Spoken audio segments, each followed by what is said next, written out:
a lot of people there. Yeah. Okay, next up is Ed Hipp.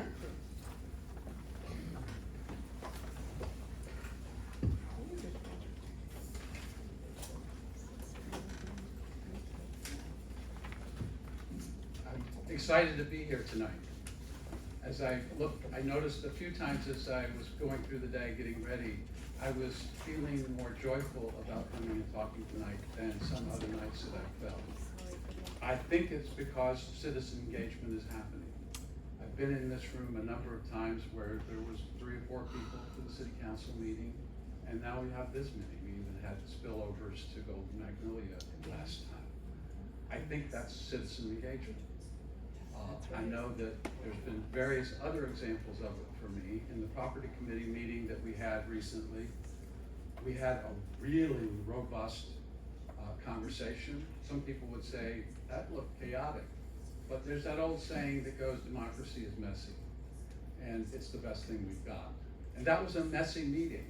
I want to call out or return the call out to Kathy, because she called me out in the meeting, gave one of the most eloquent, I'm a former Toastmaster, so I can evaluate a speech.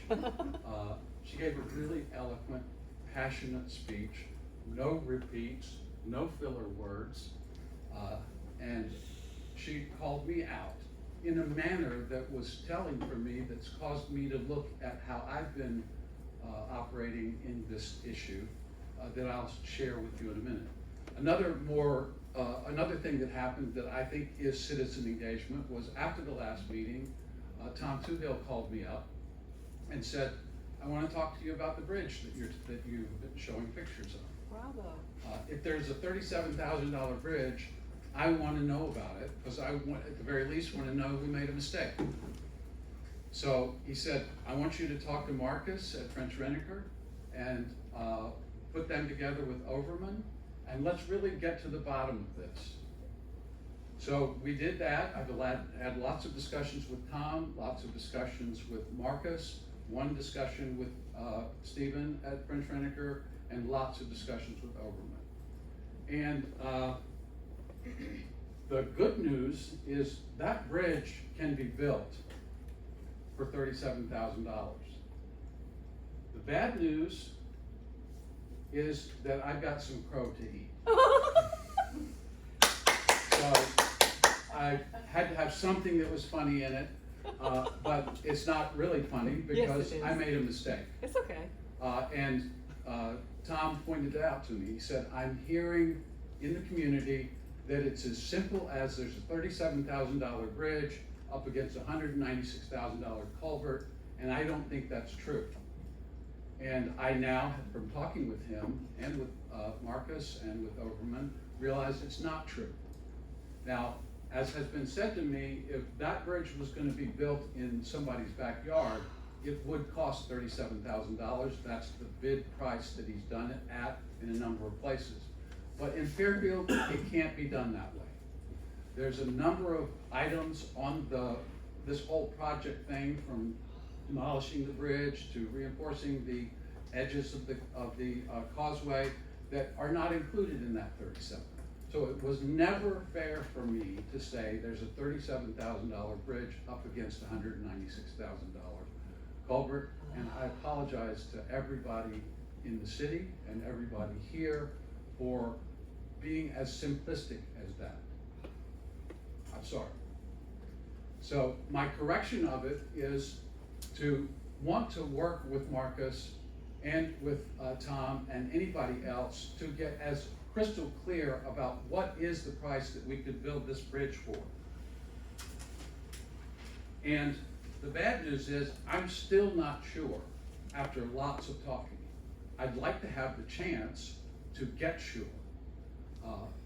So I'm going to show you some examples of bridges. So this bridge is an 80-foot bridge. I showed this in the last one, and that one was put in for that $37,000. Now, this is a picture of the Walton Bridge. If we're going to compare apples to apples, this bridge has been sufficing for a very, very long time, including the last 10 years on the lease, and it has not up to the kind of engineering standards that are being required for this future bridge. This is another view. This is another view.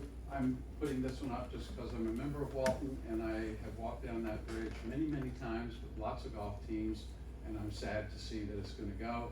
But it does show some of the disrepair that's there in the abutments. This bridge is a 40-foot bridge that was installed for $10,000. That's the construction, the transportation, and the installation, and the abutments that are on either side were $5,000 each. The total cost of this bridge in Missouri for real is $20,000. This is a picture of this bridge standing up to a flood in that creek where it is all the way up to all over the abutments, and it withstood that. The maintenance manager of the city in Missouri that oversaw this project said, it's a good experience working with Jonathan Overman. The bridge is a great improvement, and this is why I'm reading this. It's not just a standard testimonial. The bridge is a great improvement over the 4-foot culverts that it replaced because they had all eroded out and were coming out of position. There you go. I've had many compliments from the patrons that walk this trail. The last picture that I have, I couldn't get it to Jason in time, so I'm going to pretend to show you this picture. This is a picture of a bridge that many of you know. It's Lamson's Woods. This bridge is 350 feet long. Can you guess how much it cost to build in the city of Fairfield? $35,000 for the materials. The bridge was built by volunteers. We have 12 bridges on the trail system. A couple of them are big, expensive, fancy bridges over highways and railroads, but the rest, many of them are bridges that got the proper engineering to be able to work in Fairfield, but they were able to be built for very, very small amounts of money. Compared to what I depressingly heard in all my conversations with Tom and Marcus is that you really should have to allow $325,000 to build a bridge. So I'm left with nothing to say to you in terms of recommendations or requests other than if you feel grand, then you could give us a pause motion for a little bit, because that's basically what Tom, I think, did last time. We didn't get a pause motion, but he knew we were on pause due to the stay on the thing, so he said, I'm going to use that time to help Ed Hipp get his head on straight about what he's talking about, which I do now, and getting it on straight, I'm left with this crazy thing where there's a $325,000 bridge and there's a $37,000 bridge. And is there anything in the middle that could get us the advantages of the bridge in terms of the flow of the water, happy citizens, whatnot? And if there's not, then I give up. But I'm hoping some kind of further digging might find it.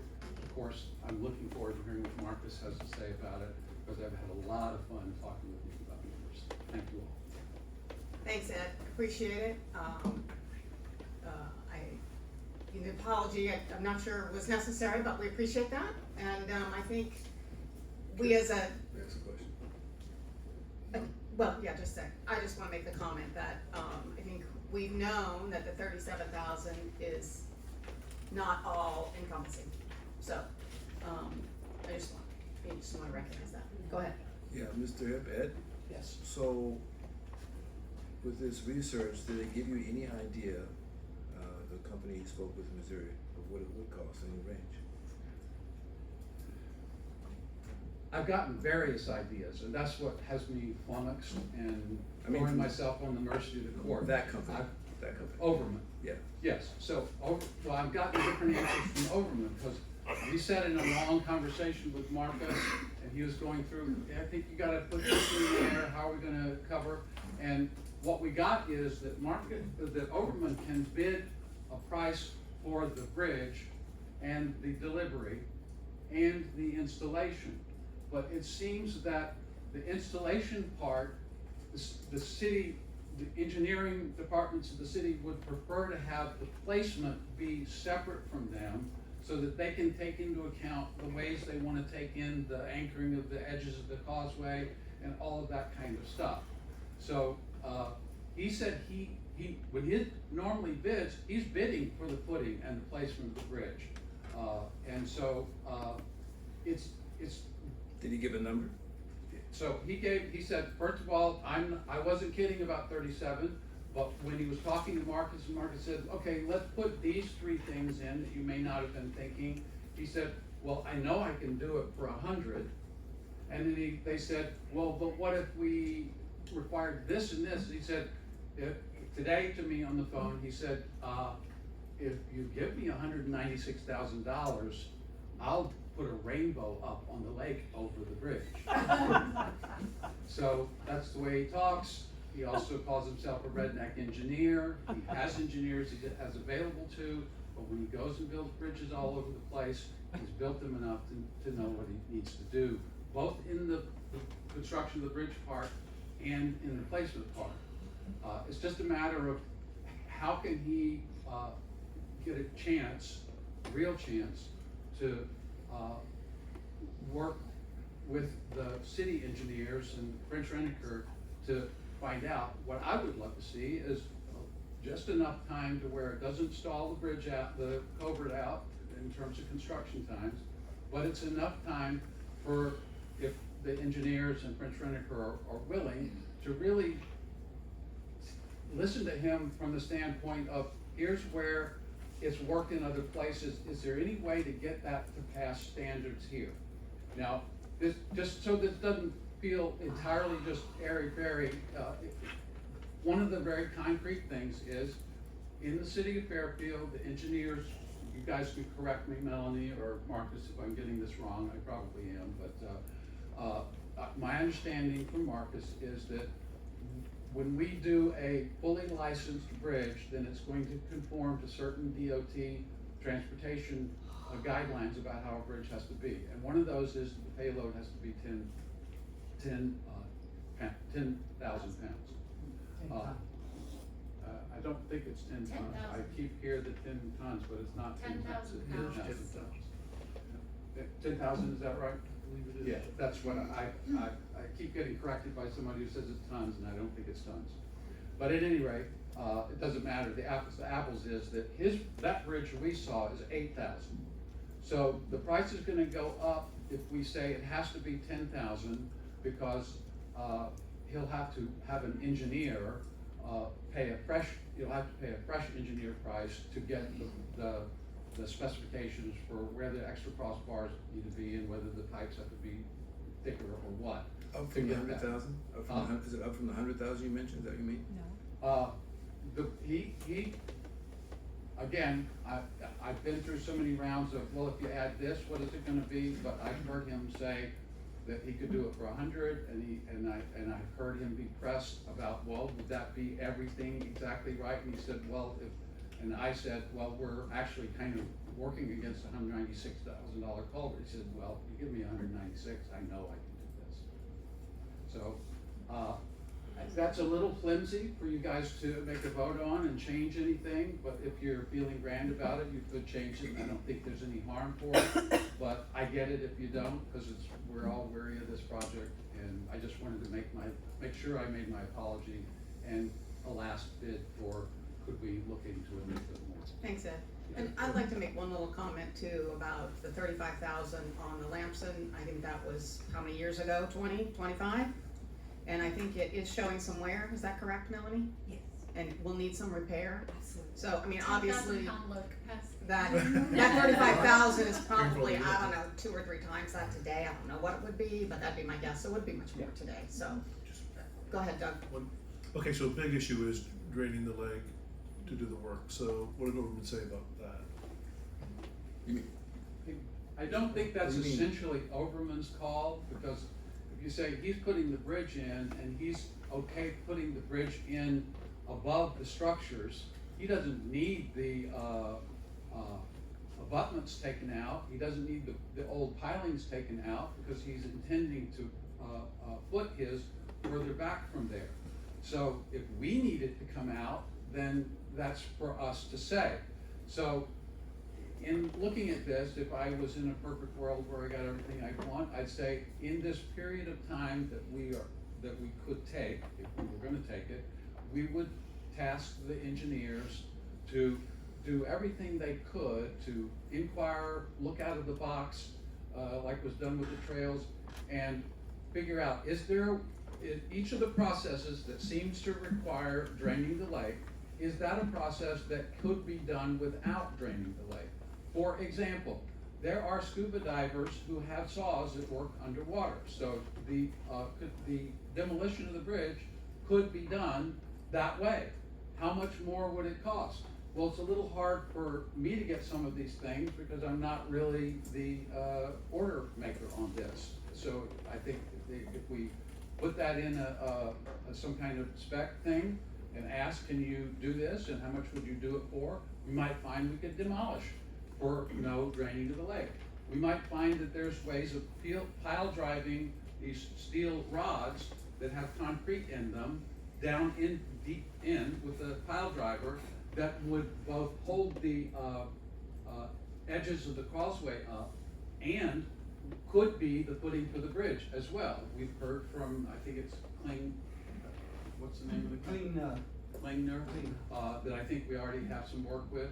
So there's various creative solutions to these that may not work, and I'd love to be able to say to myself at the end of the day, okay, we really looked at them all and they don't work. We have to do this culvert for 196. But it'd be less fun to say, well, there's 3 or 4 of these things that we never looked at or weren't looking at in the context of the importance that's accrued to it at this point in terms of the city's unity. Okay, thank you, Ed, appreciate it. Marcus? So, good evening, council. Kind of going off what Ed said here, I kind of prepared some items here that I wanted to kind of look at the Calvin Burns bridge report that they did initially start out the project.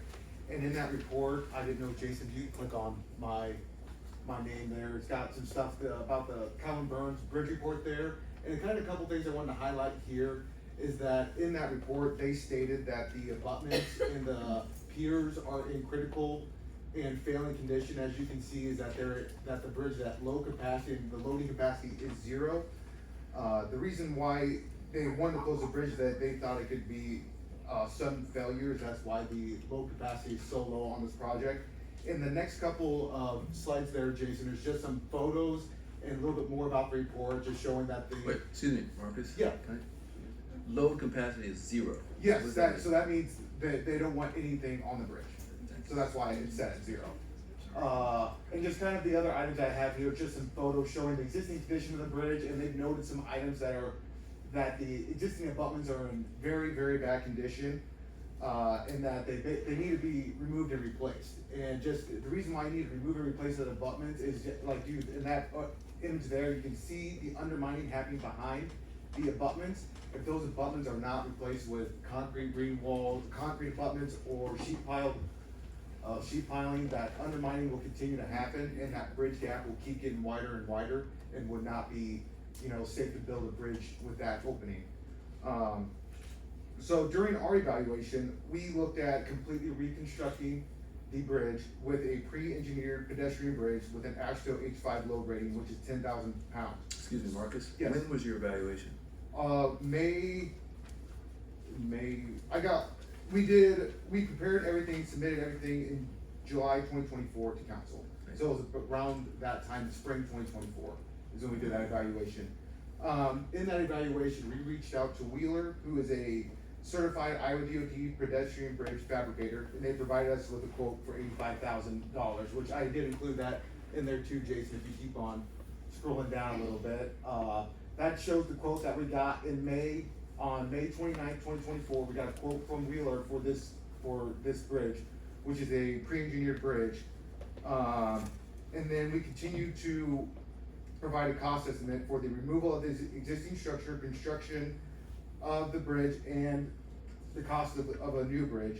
And then we, other miscellaneous items. I also provided a sketch there kind of showing what I was kind of showing for what the bridge abutments and stuff would kind of need to look like. with those abutments are not only holding up the bridge, they're supporting the soil from falling in, kind of like I said. So those abutments need to go down to support the soil, because of that. So if the abutments don't go all the way down, the water could undermine those abutments and you could lose the bridge. And so that's why, that's kind of just a quick sketch kind of showing everything we did and what we kind of looked at in the analysis of a, bridge in this situation. So along with that, so our estimate came out to $264,000, and along with the Calhoun and Burns bridge inspection, they came out with a bridge replacement cost of $275,000. So that's why it was determined that the cheapest option was to move forward with the dam and culvert option at the time, is what we did. So the final project we came up with was the 8 42-inch culverts, but then we came back and, we heard some feedback about the wildlife passage and from the DNR, from the public. So we revised our design to that 10-foot wide, that single 10-foot wide, 8-foot, RCB culvert that city council approved. So that's kind of, just wanted to give kind of all the update on that, and that's kind of all I had prepared, and, here to answer any additional questions. So, Yeah. go ahead, Doug. So in '24, late spring, early summer '24, the price was estimated $256,000 to $274,000. 264,000 and 275,000 from, So, any idea what the estimate would be today? I would assume pretty similar. Construction prices have stayed pretty level this past year. I would, yeah, they have. I would just like to note that, listening to this for the last year and a half, it's been clear to me that, there are different grades and levels of bridges that you can purchase and or construct. And, this is a much higher grade than some of the other things that have been presented, right? Correct, yep. And so, we do want this bridge to last a long time, and, I think that's one of the big differences in the discussion on the cost of the different bridges that we've seen. Correct. And if we were having this discussion last year or before the bid and the signed contract, we would, be having that discussion of what grade of bridge we want, right? So, anyway, I'm just pointing that out, that, we would be having that before anything got done. So Marcus, in your conversations with Mr. Hipp and, the company out of Missouri? Overman. Overman, yeah. Is there anything you've heard or seen that would change your evaluation? No, because they're loading the bridge. He said it was 8,000, and how he came up with that is not an engineered bridge. He just loaded, 2 concrete blocks in the middle of the bridge and set them down there, and that's how he determined what the 8,000-pound loading was. And he also stated that even with this longer bridge, that the loading might be closer to 6,000 pounds compared to the 8,000 pounds. So no. Your recommendation is the same? Yeah, my recommendation is the same. Explain that again. How do Yeah. you determine the load? The load, he just set 2 4,000 He concrete just blocks. actually did it. What Yeah, it- yeah, and then, but compared to like an engineering bridge, they're designed, Right. so. There's a little bit more factors when you have a bridge, you gotta think about, when you're driving across it, it's not a dead load, it's a So- live load, which creates bouncing and those things. These bridges are certified based on the engineering aspects of it. Correct. The ones we looked at. And Wheeler's the one you're Yeah, talking they're about. pre-engineered. And correct. his is not done in that. No, and they're, the ones that we looked at are signed, they're licensed by a signed professional engineer in the state of Iowa. Right. And the bridges that Overman are not. He did state that he could get an engineer involved, but the one that he proposed was not. The one thing that I've noticed too, in all the bridges, or many of the bridges that we've seen in pictures, are much lower to the ground. So if they fail, you're probably gonna be okay, right? Versus our bridge and whatever it is, 10 or 12 feet of water, that's another dynamic that we're working on, Yeah, correct? yes, correct. And the other item is that we're dealing with those vertical faces that the existing abutments have created, that vertical face, those other bridges, at least that Mr. Hipp showed, where it had kind of a gradual slope, because if you wanted to have a gradual slope bridge, you would have to just make the bridge longer, and that would just create more cost. Other questions for Marcus? Okay, Marcus, just a minute. Is the 10,000 load factor pretty much the lowest standard that DOT expects on bridges? Yeah, that's for what they use for a trail bridge. It's just for pedestrian bridge, for any pedestrian trail bridge, that's, is 10,000 pounds typically. Right, Yep. so I'm the city's attorney and somebody sues us over a defect in the bridge. We have to at least be up to that 10,000 pound load standard. Or we've got a defect just from definition, correct? I'm not sure on that one. All right, I'm not asking you to be a lawyer. Yeah. But would you be comfortable defending a bridge that has 10,000 pound load standard if I put you on the stand? Yes, for like, especially for like golf cart use or pedestrian use, yes. All right, if we wanted to drive a Ford F-350 out there with a full box load of bags of seed, would you have any hesitance in letting a truck drive out on a bridge with a 10,000 load factor? Yeah, it depends how much that vehicle weighs, you know, they're designed for, that's what they're designed for, maximum weight is for like a maintenance vehicle is what they're designed for. So I don't know exactly, you know, how much that vehicle would weigh, but that's their design capacity for a 10,000 pound maintenance vehicle to be able to get across that type of bridge. When was that standard established?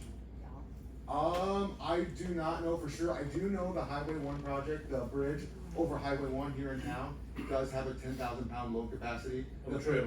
The trail bridge, yes. So I know it was in that standard because I pulled up those plan sets and they referenced Iowa DOT spec back then, and it was a very, very similar spec compared to the today's Do all the spec. footbridges around the trail system have that, specification? No, they do not, because they have access, they can access the trail without using the bridge. In most Yes, areas, but when you- in most areas. A maintenance vehicle. Yes, sorry, yes. So if they're walking around, the standard is different?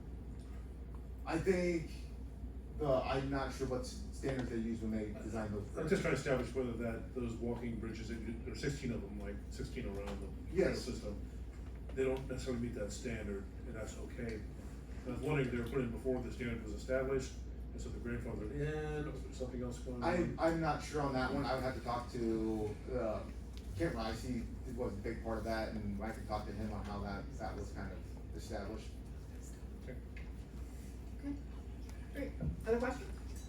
Okay, Yeah, can I ask one question? yeah, go ahead, Tom. We're talking about the 10,000 pound limit, which some people think may be excessive. If we're looking at the golf carts, I think we established a golf cart is 1,200 pounds. If we have two individuals on the golf cart who are 200 each, so you're looking at 1,600 pounds, 250 pound bags of clubs. So you're looking at 1,700 pounds per cart without anybody standing on the rear bumper riding across, which they often do. So when they do a shotgun start in some of these tournaments, all the carts take off from the clubhouse at the same point. We would have to have a maximum of only 4 carts in the bridge at a time before we'd exceed load capacity. So 10,000 is not excessive at all if the carts were all minimum weight and nobody was riding on the back. If we hit 5 carts, even at minimum weight, what's 5 times 17 would be 10,500 pounds. So we're already exceeding it with 5 carts. So I don't think 10,000 pounds is an excessive weight to look at all.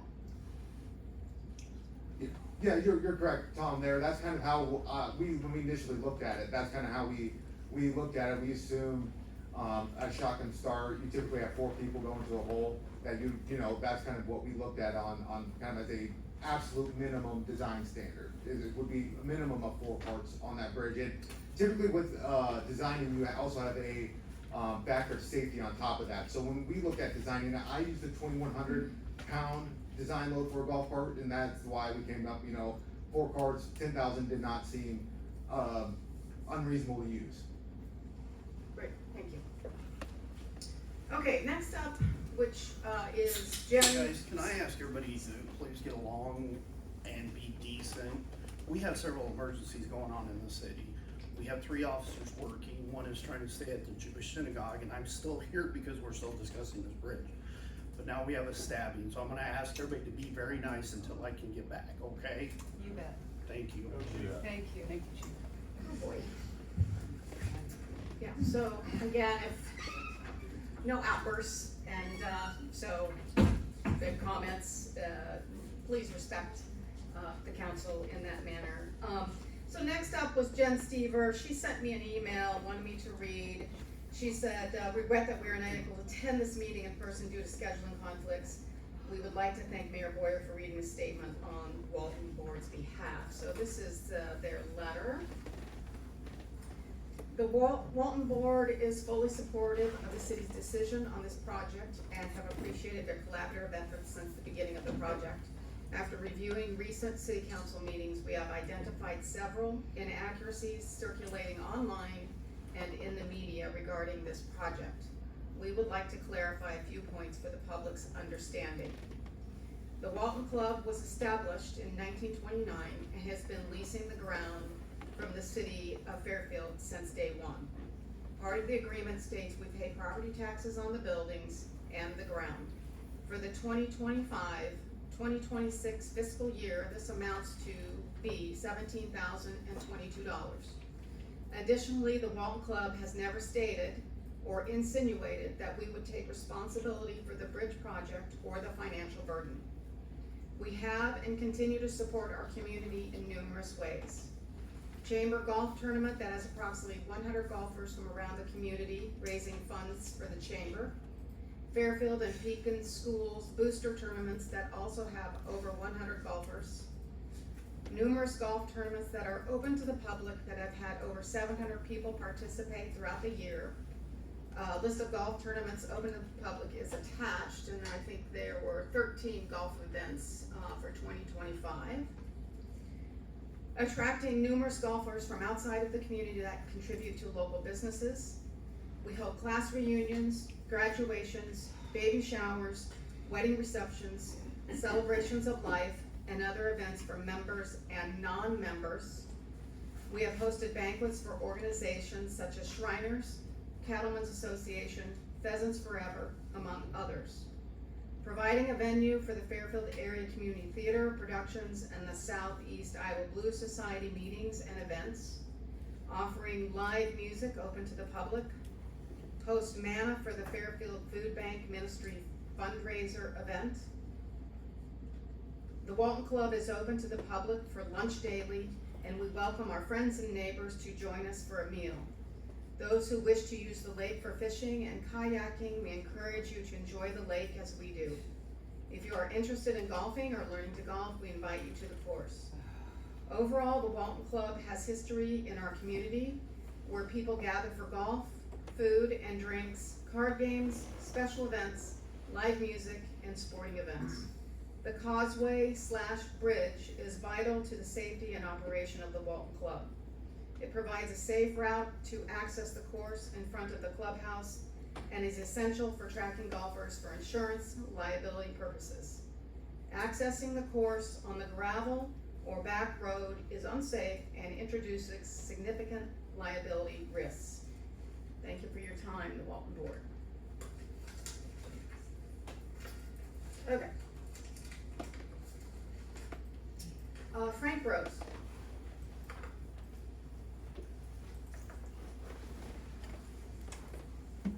Hello, Council, Mayor. My name is Frank Rose. I'm in the First Ward. I live at 904 East Adams Avenue. And I just wanted to come and comment in support of the approach that the council has taken so far to make this decision and to encourage you to go forward with the project as designed. I watched the previous meeting on September 8th. It was an education for me. I found the decision-making process to be extensive. I appreciated learning about the input that the council received earlier from the Walton Board and the process with cost comparisons, as well as a little bit of reading I did later about consultation with the insurance company to get an opinion on some of these liability issues. And that included that you can't just sign away your liability in a lease. It was an education for me, and I appreciated it. I also wanted to mention that I understand that building infrastructure in natural areas is tricky. I've been a part of the Trails Council for quite a while and been involved in some of those. And you know, the best thing for the wilderness is for people not to build in it, but we all enjoy being out in nature, and so we have to accept some of those trade-offs. of having a beautiful place that has a construction site in it for some amount of time. I personally love the Walton Lake area. I waited on the trail while a mother snapping turtle crossed back across after laying eggs. It's special to me. I realize it's a beautiful natural place. And at the same time, about a week ago, I was out with a group and we were replacing some maps in kiosks there, which is especially helpful for visitors to our community to understand how to use the trails. And during that process, I sprayed a bunch of wasps and destroyed some ant nests and termites. I don't relish doing that, but if we're gonna have kiosks, we have to do some of these things. And I think the same really is true for things like the trail system in general, homes, bridges. I just think that's part of it that we need to accept. I also wanted to say that as a constituent, what I'm hoping for from the council and the city and expecting is a fair process for making decisions like this, which to my mind, that is what the council has. And following that fair process, which I know can be challenging, but as far as I can tell, that is what the council has done. And then the third part is getting the job done and moving on. And to me, I feel like that's the phase that we're in now. And I'd like to see this project move forward quickly, and as many of you have mentioned several times, have a high standard for the lake at the end. Sounds like the work with the DNR, if you follow their guidance, will ensure that will happen. So in conclusion, I just want to say I have confidence in the city engineer, I have confidence in French-Reniker, I have confidence in the Drish Construction Company, and I have confidence in the council's process for planning this project. And I'd like to see it move forward as planned to improve our community. Great, thank you, Frank, appreciate that. Trevor Brown, Drish Construction.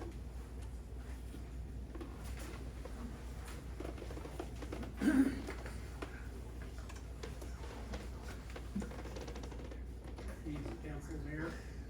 My name is Trevor Brown.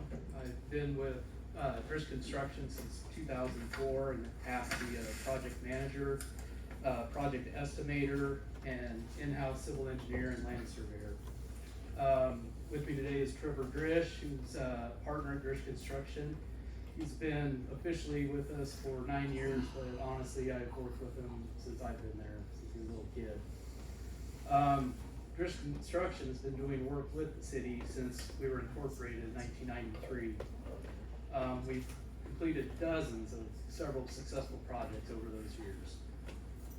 We currently have 24 employees, most of whom have been with the firm for over 10 years. All these individuals rely on the owners and employees to provide work for them to keep the company running and profitable. Most of the work that we do is municipal work, which we obtain through the competitive bid process. We're the lowest responsible bidder is awarded the contract.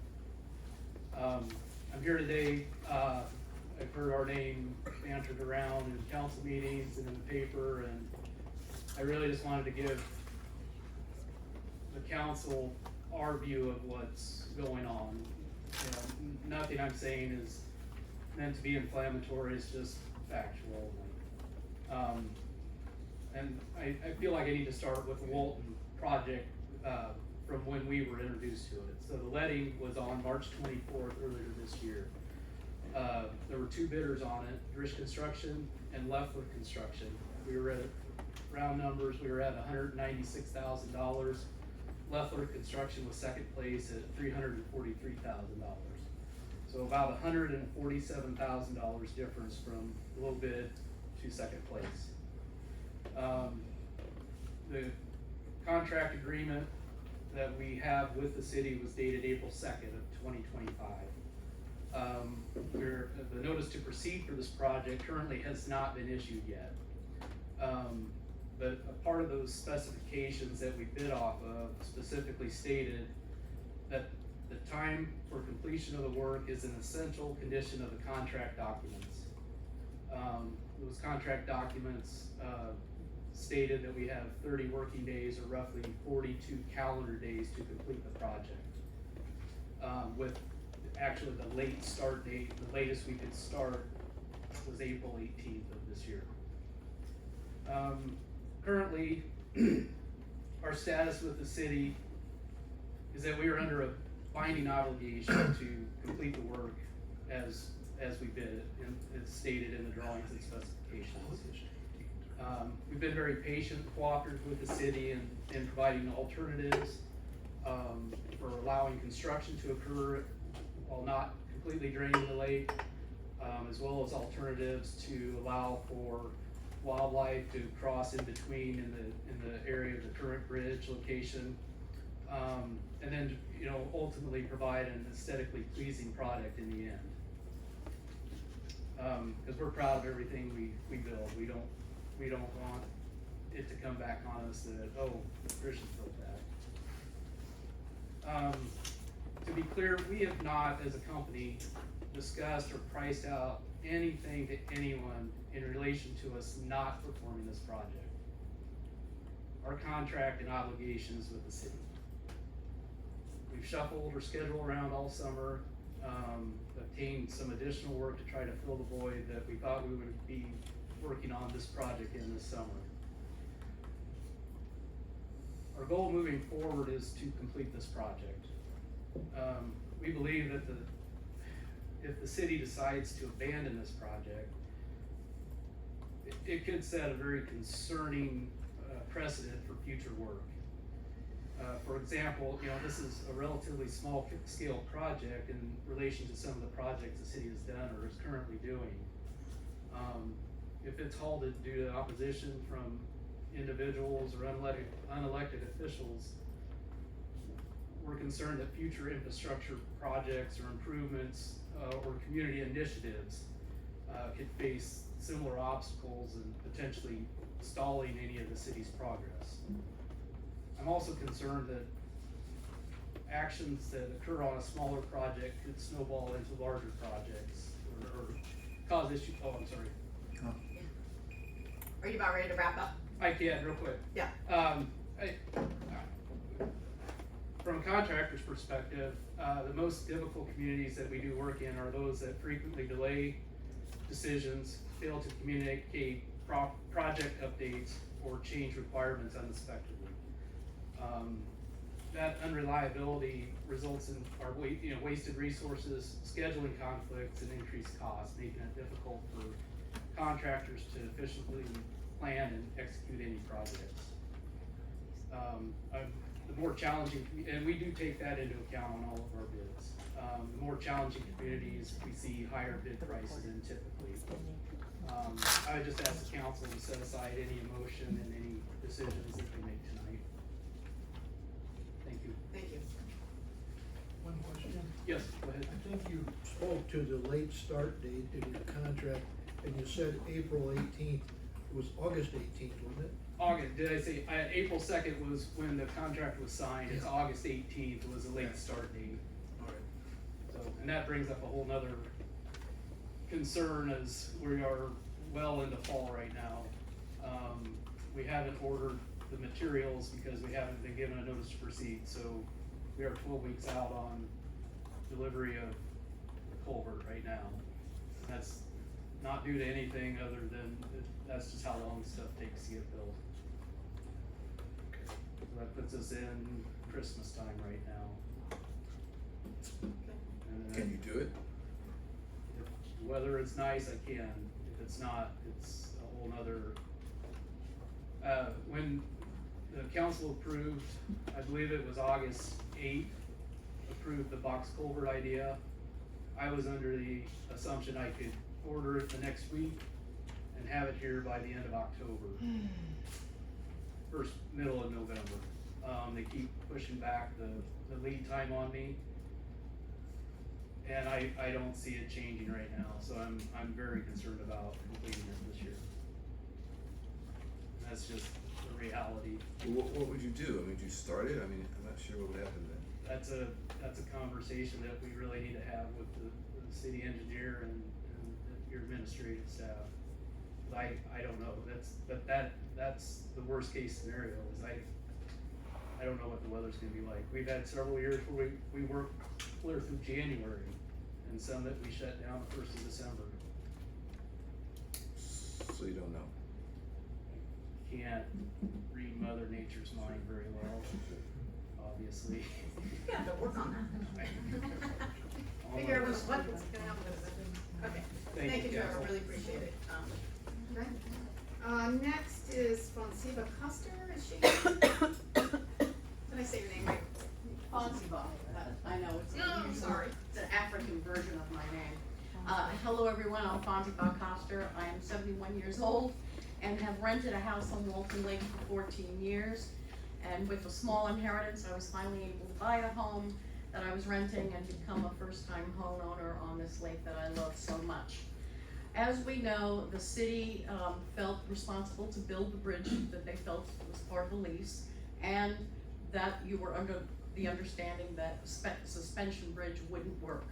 And based on these 2 points, you moved forward, got 3 bids, chose the least costly bridge, and I believe that you worked hard and thought you were doing the right thing. The only problem again for us is the fact that the causeway will block 94% of the water flowing back and forth. And the DNR, at one of our earlier meetings, expressed very clearly it's not the best thing for the health of the lake. So that's one of our main objections. And also because the causeway will cut off the public access point where the fishermen put their boats in. That is in the smaller northwestern part of the lake, and the causeway would completely cut that off, which would mean we no longer have a public access for the boaters and the kayakers and the fishermen. And of course, there's the draining of the lake issue, which I don't think I need to get into. We're all aware of why we're not happy with that. But before I go further, I want to thank you all for your hard work. I truly appreciate it. I wouldn't want your job, frankly. But what I struggle with is once these issues became clear and so many people were against them, you know, it seems like that now I'm feeling a much more openness to discussing other solutions and things. And I think the main thing as a lakeside resident I would like you to bear in mind is, imagine you live on a beautiful lake, and now imagine that it's drained, leaving a big pit of mud and thousands of rotting fish. You know, how would you feel? And how long are we as lake owners are gonna have to endure the stench and the mess? Plus the DNR says refilling the lake could take several years. So how will this affect property values? I did a little research and it shows that they could drop 10 to 30% due to the loss of waterfront appeal. I know I paid way more, I have a little home, I paid way more for it than I would if it were located somewhere else. I paid a lot because it's on the lake. In these, you know, precarious financial times, I worry what if one of us needs to sell our home before the lake is filled up, especially if it takes, you know, a couple of years. So I think what we're all trying to hope for here is to all be good neighbors and to please put yourselves in our shoes. At a recent property committee meeting, I was told it was wrong to think the council wanted this particular causeway because it allowed for emergency vehicle access. Yet at the hearing before the judge, my understanding is to lift the stay on the draining of the lake. Our city attorney used that very idea as one of his arguments before the judge. Could you put up that map? So just to make this point very clear, as far as emergency access, if you look at this map, you'll all see it shows a much better route. If you go up 200th Street, which gives a straight, safe shot to the golf course with multiple access points. In contrast, the bridge route involves a dangerous S-curve on Walton Lake Road. I know because I drive it every day. You have to really slow down. There's trees right next to the road. Then you have to navigate past the golfers who are all along the road at the top of the hill loading up their golf carts, and then through the parking lot, and then down a very narrow path between the clubhouse and the adjacent home, and then finally over the bridge. I mean, the map should be clear. If you're trying to get to X, A is a much better way, much quicker, and much safer way to go, so I doubt any emergency vehicle would ever take that. All 35 property lake owners have signed a petition opposing this plan. A group of, as you all know, a group of concerned citizens has come together, attending meetings, researching alternatives, gathering petitions, and raising $27,000 to find a better alternative for the bridge. I think our point is that our proposal would not require draining the lake, would not split the lake in two, which is even more of a concern for me. And we don't know, hopefully it'll use less taxpayer funds, but as everyone has said, we're not sure about that. Mistakes, I believe, have been made on both sides, but I believe everybody here wants what's best for our town. Wouldn't it be better to harness the energy of these concerned citizens and work together to creatively find a solution like Doug Flournoy once suggested, instead of wasting all this energy in opposition? That to me would be true leadership. I think that's maybe starting to happen, and I'm very happy about that. So let me close by saying I live right across the street from a golf club. I don't golf, but all the men in my family did, and I love living next door to the golf club. I like everyone there, and I'm confident that if we work together, we can find a solution that will benefit everyone. Thank you very much. Thank you very much. Any question? So I keep hearing this phrase, I wanna be clear, I thought I was corrected when I had a conversation with someone earlier. We're not draining the lake, I think the correct word, it's called a drawdown, and there's a difference. Mr. Toohill, are you on the line? Is he available? Tom, are you still there? Yeah, I'm there. You had spoke, I spoke with you and you said, I used the word draining, so that's not correct, it should be called, the word phrase is drawdown. Could you explain it to me in a way that made sense to me? Would you mind doing that again, please? Explain it. The way I understand it, Melody can correct me if I'm wrong too, is that we're drawing down the lake 11.5 feet to the point where we can reach bottom, where the structures and constructions need to be repaired under the current bridge. Now, our last data that we received, our last official data we received, has depths much deeper than that, down around the other bridge, and in I believe maybe over by number 2 Green. I know somebody went through with a fish finder and said that 11.5 feet is the deepest. That's not an official, that reaches something, but it reaches structure, but it doesn't reach bottom. So we're going off the data that we last received when it was done, and it's close to 20 feet, I believe, down by the other bridge. So a drawdown is not draining the lake, it's reducing the water around where the bridge project we're looking at is going on. May I respond makes to that? sense? Sorry. Go ahead. When you say the other bridge, Tom, you meant the causeway between 2 and 7, right? I'm trying to help your special plan. Yes? The deep part, Yeah. okay.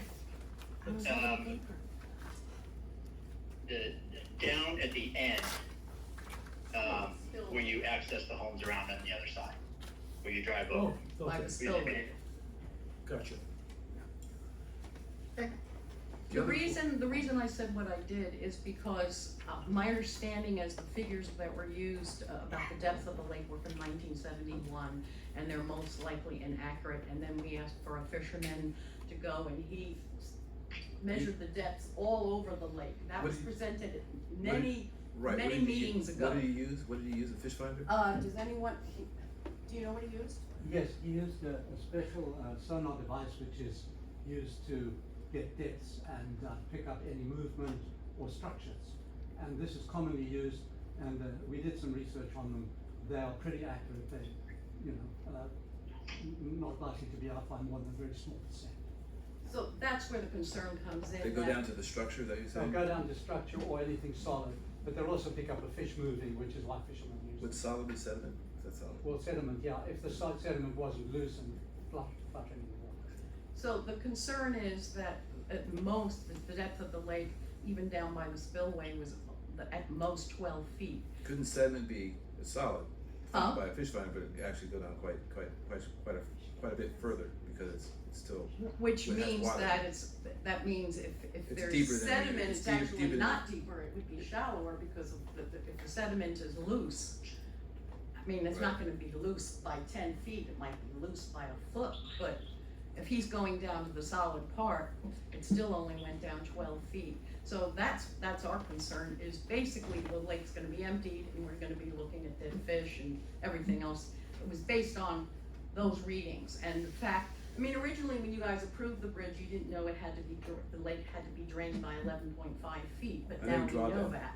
Drawdown. Excuse me, the lake had to be drawn down by 11.5 feet, so now we know that, and we know that the lake at its deepest part is 12 feet, and that's our concern as residents is. Do we know that? We know that, Emily? That's what his reading 12 and a half, Do 12 we and a know half that? feet. Was the deepest part of the The lake? deepest part he found was, All right. 11 well, and a half. actually, no, sorry. There was a very deep part right next to the dam wall of 14 and a half feet. By the spillway. But for most of the lake, it was 12 and a half feet. So there, you could get a tiny pool of water right by the wall. Yeah. That would not go down if you just went down to 11 and a half Yeah. feet. So you would get some pools of water left. So it wouldn't be completely drained, but it would be maybe 80% drained, something like that. So a lot of areas, you know, well, especially where I live in a less shallower part of the lake, that would be completely, a lot of the lake would be completely drawn down. My second point is I understand the lake would be filled up, actually it could take a matter of weeks, not years. No, the Yes. DNR, when they were here, they said it could take 1 to 3 years. Because it's Yeah. rain. We just don't know. It's, Depends but on the it's, rain, right? it's rain that fills up the lake, Right, all right. winter Had long. we started on time, or when we contracted, I think the lake would be filled by now, that's what I Well, understand. There's been no rainfall. Okay. yeah, anyway, So- it all Alright. depends on rainfall, and rainfall in the winter is not, you know, we get most of our rain in the spring and the summer, where you don't get a whole lot in the fall, so, you know, that's the concern, and the concern of dividing the lake into two, is a big concern. Okay, let's move on to the next person. Thank you very much. Thank you. Appreciate your comments. Okay, Brian Horsfield? Well, I got drawn into this, because, the Walton Lake issue kind of stirred me. Sorry, Brian Horsfield, Ward 3, running for city council, filling an empty seat. I didn't relish the idea of, joining city council, but the whole issue of Walton Lake stirred me quite deeply, because I couldn't find a single person in my neighborhood, and when I started knocking on doors when I accepted the challenge, I knocked on maybe 200-300 doors, and I haven't found a single person that's in favor of spending public money on this project. So it really stirred me deeply, and it was going to the subcommittee at Walton Lake, a couple of meetings there. After I'd been to 2 meetings, I sort of felt a little bit more comfortable about jumping into this, because it's a very, I would say, more inclusive and effective way of engaging with the public than at times city council can be quite intimidating. You know, we didn't realize we had to sign 3 or 4 days in advance in order to speak and that kind of thing. So it's, I think there's been a failure in Walton Lake of representative government, because we're not representing what I'm hearing, the Walton, the Ward 3 electorate tell me. So they're telling me loud and clear that they don't agree with their public funds being spent on this project. So there's 2 things. Really, how could we do it better? And I think better citizen engagement, this new subcommittee is a good thing. One of the things that occurred to me was, why couldn't it be put out to vote, you know, in the city election? Somebody said, we need a referendum for that, we need to be a charter city. I don't know about that. I know that there's been the school expenditure put on the ballot sometimes. But from everybody I've spoken to, and the petition that we gathered 300 signatures in 6 hours, it was pretty overwhelming to see that the general public does not support the expenditure of $200,000 on a, primarily for the benefit of the golf club. Now, you know, they're doing great things, and I don't deny that they're a wonderful service to the community, but you can consider that in the realm of a service club. And so, you know, service clubs don't normally ask for those amounts of money from the public. So this comes down, it really is about the money for me, it's not the environment, it's the money. And that's why I wanted to see if I could throw some light on this and help alleviate or express the opinion of the people in Ward 3. So it really comes down to this legal question of public purpose doctrine. Now that hasn't been decided by a court of law, of course, in this case, so the opinions on it differ. So I like to use the rule of common sense. You know, common sense would be, what do the ordinary people think? And they're telling me loud and clear, they think it's a violation of public interest. So I think that's perhaps all I have to say. You know, that the public are disappointed and infuriated, quite honestly, throughout Ward 3 and throughout the city, as far as I can tell. It's not popular, and I think it's been built twice by the Walton Club, and it's not beyond their means to figure it out. They've done it. They use their creativity. The other thing about a private initiative is it's not under the onus of the city, so they can do things. I heard the term redneck engineering. You know, they can maybe cut a few corners and get the insurance company happy. They can insure it, they can warranty it, the bridge company will warranty it, that kind of thing. So it can be done, and I think we should persevere with Ed Hipp's idea. But I would like to see it done as a private endeavor, and then you know, some of the engineering questions can be softened a little bit because it's not a city project, it's a Walton Club project, and that's all I have to say. So, Brian, I have a quick question, two questions actually. Walton Club said they don't wanna take it on, so how do you get over that hump? Well, it's very simple. The board the city council can decide, and it's very unfortunate there was a write-in campaign against me, which prevented me joining that vote, but we could have paused it. And I would go stronger. I would go for a stronger motion to say, this is a violation of public purpose. We need to give it back to the Walton Club where it was before. And it's a decision by the city council. So they've made the opinion that the public purpose doctrine was violated. So, you know, that can be their opinion. But that's a pretty strong one. You know, they can go a half measure and say, let's pause it, let's look at other things. It's up to city council to decide, not the Walton Club. And one more other question. Mm-hmm. So let's just say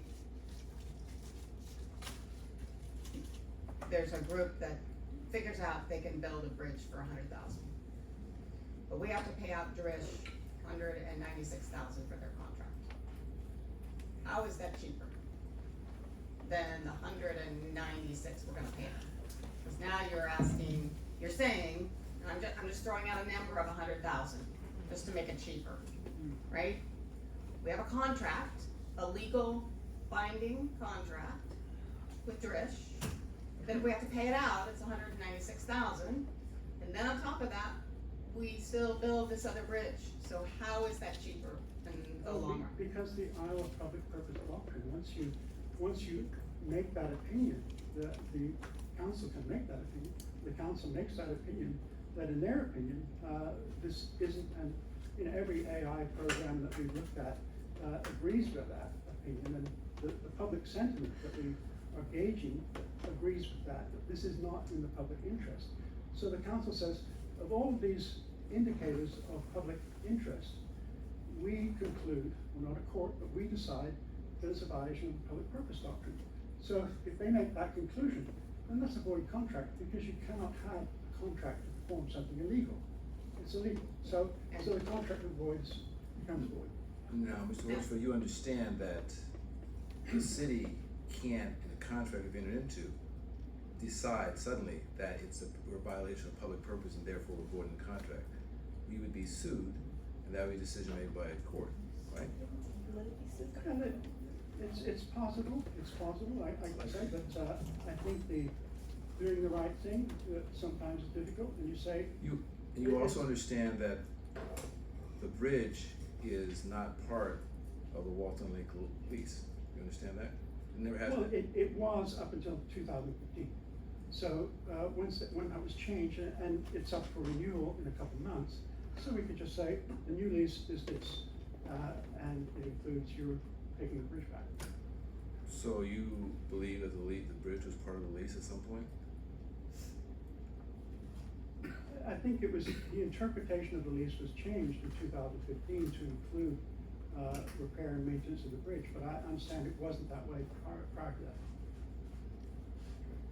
So for 84 years, the Walton Club, and they built it twice, at their own expense, and they insured it at their own expense. So they were taking ownership of that bridge. And that's the natural conclusion of most people. They would think, well, it's their bridge, let them get on with it. But we know it's not, right? Because it's Well, owned they by the built it city and twice. it's not part of the lease. No, but they The built lease it we've had twice. since 2015. Yeah, but that lease could be changed. So that lease could be Both sides changed agree. and give it back to them. When you asked people, you said all these people were saying they would, disappointed with the city, what did you tell them? Well, you can sugarcoat it any way you like. Well, no, what did you tell them? Ask them. Well, how would you ask them in which they I would get a don't know, yes I'm answer? asking you, what did you tell them? You can tell them, you can ask any way you like, and they will, you can't get a yes out of them. It's like getting blood out of a stone. Nobody is gonna say yes. So you can sugarcoat a question. I'm not and it won't sugarcoating, get a I'm yes asking. answer.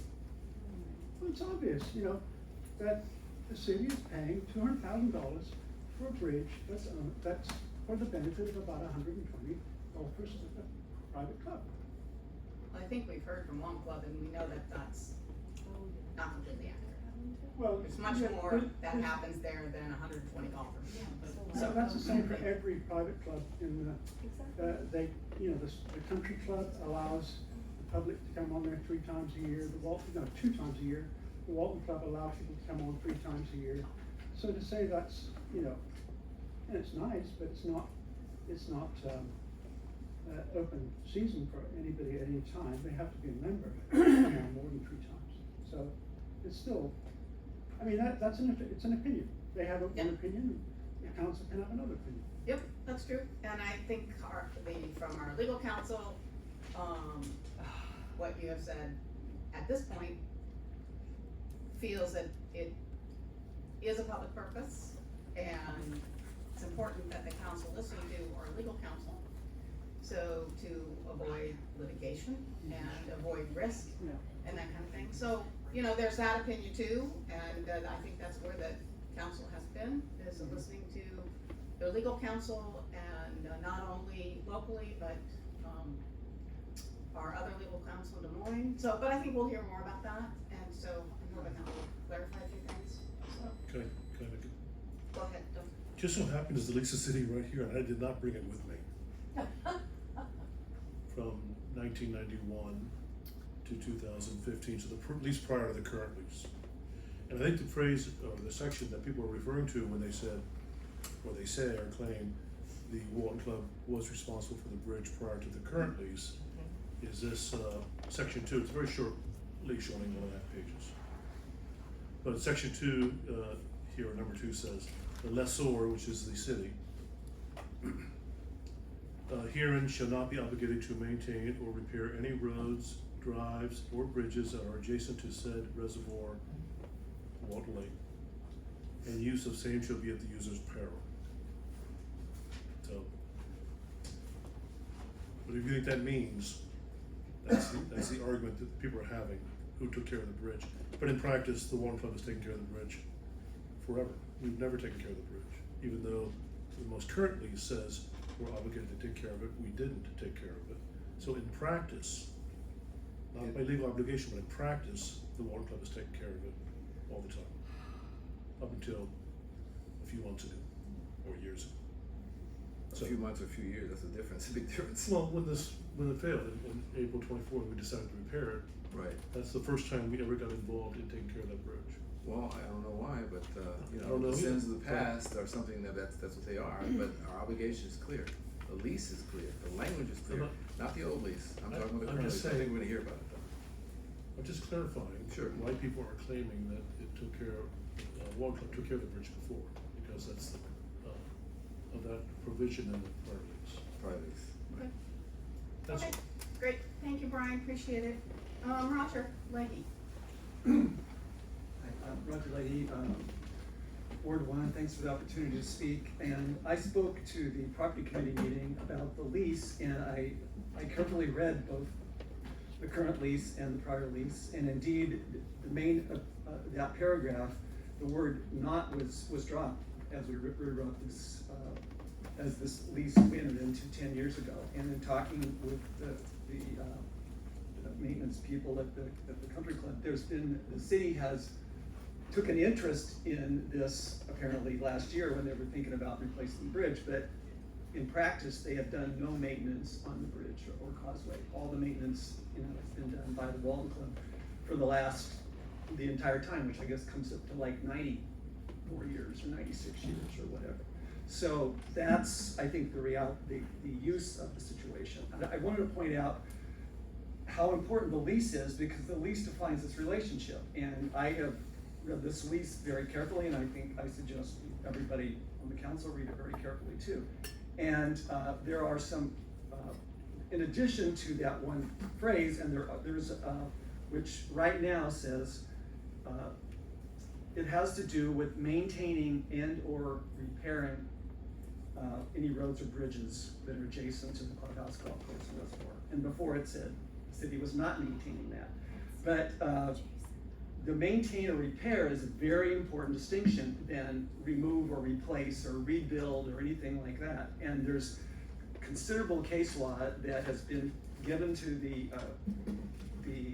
council that documents that. One of them was I don't have time in 3 minutes to go through the case law, but that has been the situation. That it's been upheld in Iowa courts that any lease that says repair and maintain does not mean rebuild. And I think I don't know that there's been any cases to oppose that position. I want to mention the other clauses that are real important. In clause 3, it says the Walton Club shall maintain the golf course, the clubhouse, and the golf truck shed. And then it says the lessee, the city of Fairfield, is to maintain the dam site, the reservoir, and the old Jordan well, and the area around it. So that's kind of talking about the relative, A maintains this, B maintains that, and it doesn't specify the golf cart. And I'm just saying that based upon past usage, golf cart should really go in the direction of the Walton Club being responsible for it, for the maintenance. And then in paragraph 4, it says, the lessor, which is the city, shall not be obligated to furnish or financially participate in any repairs to facilities to serve any structure or building adjacent to said reservoir, clubhouse area, and so forth. By the way, I looked up a definition of adjacent could be close or near. And so they're basically saying in paragraph 4 that the city shall not be obligated to furnish or financially participate in any repairs to facilities to serve any structures or buildings. So that says right there in the lease that the city should not be responsible. Then in paragraph 8, it says, it is expressly understood that the improvements on this leased ground are the personal properties of the lessee, which is the Walton Club. And it goes on to say that if anything could be removed at the end of the lease, they could remove it. Obviously, you're not going to easily remove a bridge, but it's saying that it says right in the lease that the improvements by the Walton Club are the personal property of the Walton Club. And then, those are all contradictions in this lease. I'm suggesting that one of the basic things that has to happen is this lease needs to be cleaned up, clarified, and while we're doing that, we should, even though it's implied that it doesn't include rebuilding bridges, that should be put in there as a clause. And also, there is already a clause in here which I think could also be cleaned up and expanded upon, and it says the lessee herein, this is the lessee is the Walton Club, by acceptance of the lease of this lease, guarantee and stipulate to save harmless the city of Fairfield, Iowa, as lessor from any liability which shall be incurred by the lessee's use of the lease premises, and the lessee shall indemnify the city of Fairfield from any claim arising from such liability. So that's basically, holding the city harmless, and that can be written real tight. I mean, I'm party to a lot of leases, and I know that, you know, you can structure that, I mean, it's not, and make it so the city has the indemnification clauses in handle. So the lease, I think, is really critical, that needs to be, and the lease should really be sound and clarified. This is a pretty sloppy situation.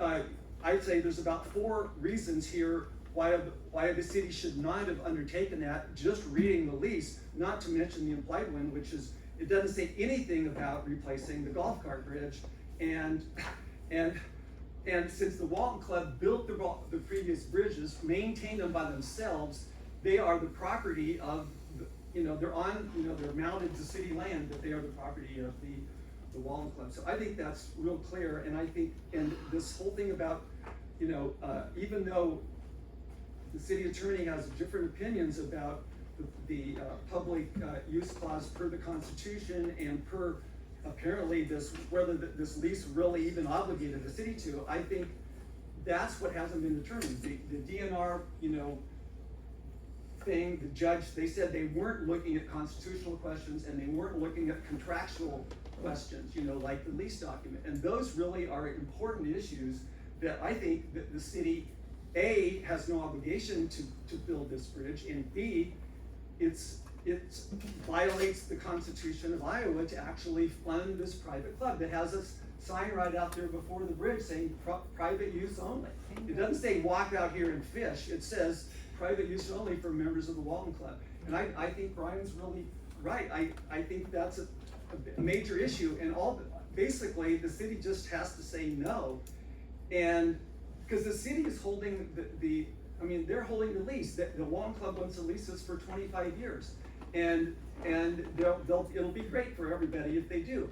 But the city can set the terms, and that's not an unreasonable term. I don't think the city should be expected to do this bridge, and I don't think it's fair to the citizens of Fairfield. Okay, that's it. Was there one other thing I had to say? I guess that's it. I appreciate the ability to speak, and I think the speakers either go on and maybe, my thing is, I kind of agree with Brian. I think basically just say no, and that's totally valid. And I think Ed will address some of these issues, the fears that have been brought up about, you know, suits and so forth, you know, if the city says no to a previous construction contract. I think but I think a compromise is just pausing, and particularly if the thing is gonna be drained so late that they aren't gonna be able to do construction until next spring, then we're gonna have a dry lake for, you know, whatever it is, 6 months or something like that. I think that's like the worst case scenario. And I think pausing this construction and the drawdown is a modest request, and I'm hoping that gets brought before the council. You know, it may, anyway, thank you very much for listening. Thanks, Roger. Mayor, can I just address some of the things that Mr. Leahy just said? Oh, sure. Just based on our property committee, our meetings, because not everybody was present for that. Right. Walton Club does not lease the reservoir. They don't lease the reservoir, and I know that Mr. Leahy was kind of running roughshod over some of the very pertinent terms in that contract, which is so confusing apparently, but everything adjacent to the reservoir, near, you found the definition saying near to the reservoir. Yeah. So adjacent to the reservoir. So the city has decided, the city council, and every decision that we've made up until the question as to whether to pause actions that we have already determined we wanted to make, have been completely unanimous. We decided with advice of council that it was our legal responsibility to do it, because that's our liability. We're liable for that reservoir. The Walton Club does not own it, they do not lease it, we own it. It is our liability, and so I just wanna make that very clear. The Walton Club does not lease. Walton Lake is everything adjacent to, so anything that is in the contract talking about adjacent to the reservoir, or Walton Club's responsibility, the city's responsibility, none of that has anything to do with what is spanning the lake. So what has been decided previously by previous city councils, I can't speak to when it comes to maintenance of the bridge or who gets to build it, but we've decided that we want to protect our liability in this situation since it is our property. So I just wanted to make sure that that's clear. And just for the public, so they know that, the lease is in committee right now, being reviewed, and so, you know, they don't have a recommendation yet, so I think we'll hear about that in another council meeting, Okay, as they get closer to finishing sure. I'm just curious, recommendations. Mr. Leahy, do you have the current lease? I do. I'm gonna take a stab at this, but can you I'm gonna refer to paragraph 4 of that lease, I don't have it in front of me. Yeah, actually, in his notes. Oh, what is it?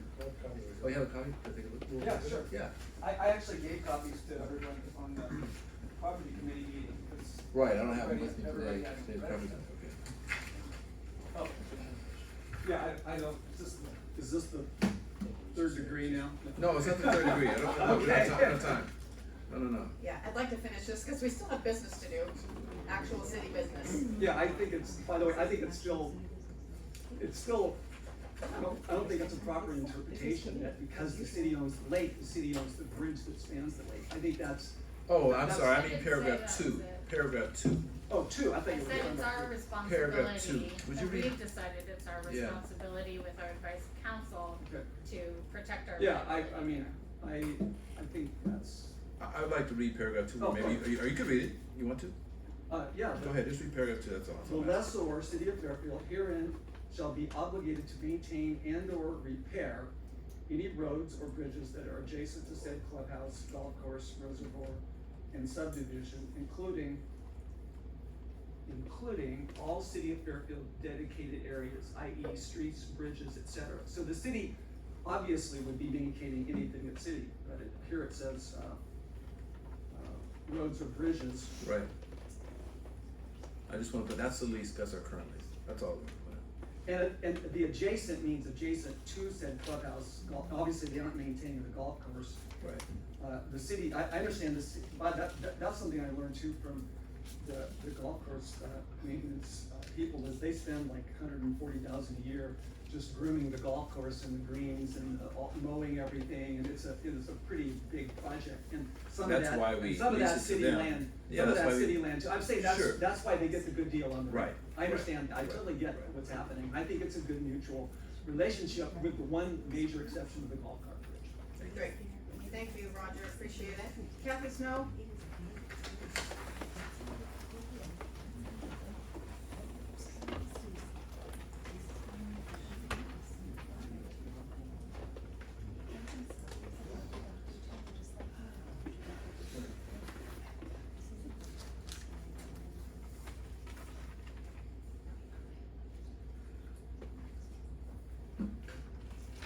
First of all, I wanna thank the council for all you do.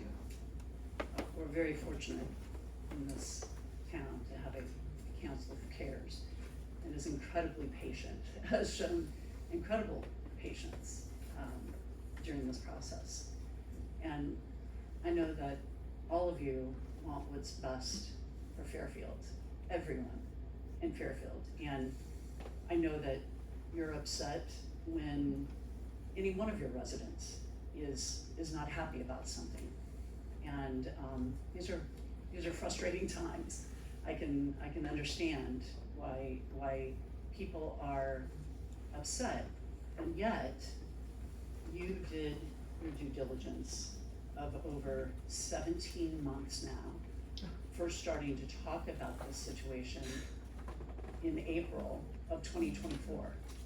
So you've done your research, you have done your due diligence, and I once again wanna thank you for your service to this community. I also want people to take a good look at each and every one of you. You're public servants, your wives, husbands, moms, dads, grandmas, grandpas, aunts, uncles, brothers, sisters. You have families, you have careers. You are our neighbors as well. And I just want to say, from lying to people about you at Art Walk, attacking your ethics online, being allowed to present these lies in front of the very council that is now being maliciously undermined. People put safety at risk. And our city engineer physically and verbally threatened, contacting the state, wanting the state to revoke her license, her livelihood. This is not right. It's one reason why Chief Thomas has to be in front of the dais now. That's not right. And I just wanna say that, the lake is beautiful now, and it will be beautiful and healthy once this project is over, and safe with this bridge. Silence can be golden. But Martin Luther King Jr. said, there comes a time when silence is betrayal. So that is why I could no longer sit in silence while our city is being vilified. And the attacks online by certain people in this group, and I feel really bad. I think some people weren't aware that our city engineer was physically or verbally assaulted, her license going to be revoked, or wanting that to happen. I think that some of you came into this just being misled, and I'm sorry for that. I'm trying really hard to remember that we're all God's children, and I sat here in the last meeting and hearing that the city isn't transparent, they don't communicate. If you can click on a link, I mean, everything is right there. And not only that, a transcript, the meeting minutes, the transcript, the video. If you can work a TV remote or you're online anyway, why not do your own research about what they have said, what they have done? They're trying to make this nice for everyone. So I just want to say that they've been trying to do their best, and they have just been really attacked online. And I don't know if, Jason, if you have anything there. I don't know how much time I have left, not much time, but there have been all kinds of misrepresentations and lies online. If you can forward that also. And it's not only our council, it's French-Reniker, it's Drish, it's the Walton Club Board that basically the underlying premise is to create this charter city and get rid of our local democracy. And that can't happen. To be able to lie, and there's so much deceit going on with everything that the city council has tried to do. They based a lot of things on meetings where people said they were fine with it. So once again, I feel bad that some people came into this not knowing the full picture of how serious this was. Our own city being vilified like this and attacked, it's not right. It's not right. It's creating bad blood under what is now, a bridge over troubled water, right? I mean, it's just terrible. And I also want to say that, if I could, the last meeting, very sacred words were used in a theatrical way, and it was very offensive. And that is one reason why I had to stand up today. Someone invoked very sacred words of Jesus on the cross, claiming that our city council, forgive them for they don't know what they're doing. That has no part in this. That is not comparable. Our city council has worked hard to try and make the right decisions here, and so I just wanna say that, was that the last one too? I thought you moved. I'm so sorry. Yeah, so our city has undergone, very, blatant attacks like this. And now the Walton Club, anytime someone has made a statement of confirmation, just like this, they're playing hardball, they want the best issue or the best deal. You know, the club has many wealthy members. I don't know if you can advance again, please. Thank you so much. And that was based on the letter of clarification. But not only did they lie and misrepresent the Walton Club Board, who has always said, hey, we can't do this, we don't want this. That was actually the first option before you very thoroughly vetted the other three options of a golf cart bridge, a culvert, and going around on 200th Street. But then, to do that, and then have the audacity to say, later that they should be grateful for this $27,000 in donations. I mean, it's attacking someone's integrity, and it's slander, and it's defamation of character, and no matter what, it's denigrating, and it creates division. And I don't care if you wrap that in poetry or flowery words about fish and birds, it's still not right, and it has just created such a problem. And you know, I had the opportunity to speak with a couple people from this group and just had wonderful conversations, and it didn't have to be like this. People stoked the division and with rhetoric like this, and it just shouldn't be allowed, and it needs to stop because it's dividing our community. Thank you, Kathy. Thank you. Appreciate that. Ed Noyes? What's your name? Thank you very much. I wanted to say that I appreciate a more calm demeanor tonight. It seems like we're communicating a little better than we did before, and there's some back and forth which we didn't have before, which was quite troubling before. So I just want to say thank you for everyone, because it seems like we're actually talking to each other now. I'll reiterate what she just said. When this first came to the city's attention, it was clear that there was an option to do nothing. In fact, that was the first option that was listed. And then it was said that we can't do that because we've been told that the lease requires the city to do this and to pay for it. I think a fair read, not only my read, but the legal read of the meaning of those words in the lease did not say that the city had to do this. It was purely discretionary, and that was admitted last week at the city council.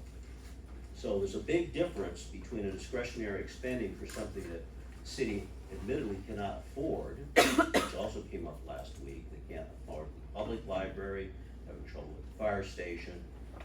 If the city council would have known at the time, or anybody would have known, that this do nothing was actually a legitimate option because of a fair interpretation of the lease clause, then I'm thinking you probably would have said do nothing, and we would not even be here, we wouldn't even be talking. And I do believe that, yeah, I understand that the Walton Club doesn't want to be responsible for the bridge. Well, I don't want to be responsible for the bridge either, but am I responsible? So if the city's not responsible and the Walton Club wants a bridge, then they can decide whether they want a bridge or not. It's frankly a cost-benefit analysis. That's what it is for them. That's what it was the first time they built the two bridges. They decided it would be beneficial for them to build a golf cart bridge. They came together and they built it. So that's what happened.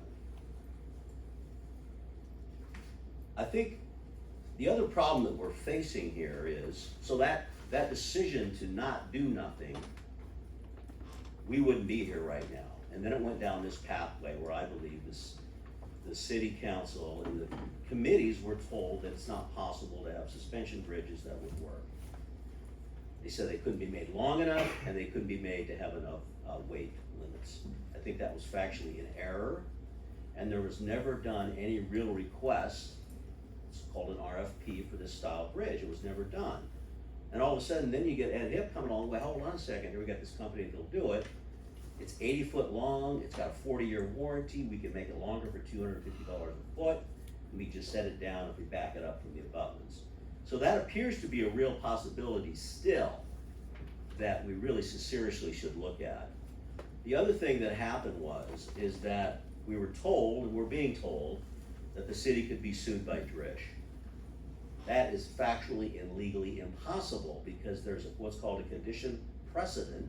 This is Law School 101, contract law.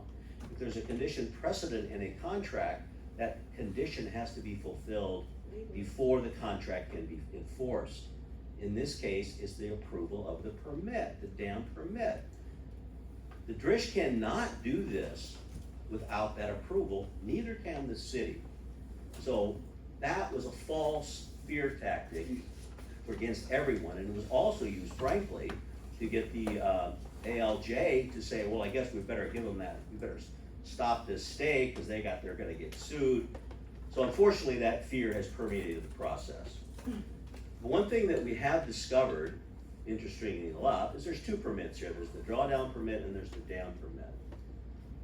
The drawdown permit has been lifted. They've given the permit, but it's entirely dependent and interdependent on the project permit, which is the culvert installation. The problem we're having now is the city has went ahead and rushed into draining the lake without knowing whether or not this culvert project's even gonna be approved. And also, which is interesting, in the September 4th letter that went out to the homeowners, it gave all these people the right to comment within a certain period, and today's the last of the 14 days, by the way. So the draining of the lake started to be occurred before the comment period was even done. That is in violation of the rights of the homeowners. And the homeowners have been upset for a long time because they felt they weren't involved. That's how this whole thing started. Tom Terrian came forward, tried to give some input, it was disregarded, a decision was made without the input of the homeowners. So now we have a very precarious situation. The danger is not that the city gets sued by Drish. The danger is that the city proceeds, drains this lake, and by God, DNR doesn't grant them the project permit. Then what happens? There's a lot of people that aren't very unhappy about this. They genuinely don't want this to happen. So the city is actually, in my opinion, John can say otherwise, in legal peril if they continue not knowing whether the permit's gonna be granted.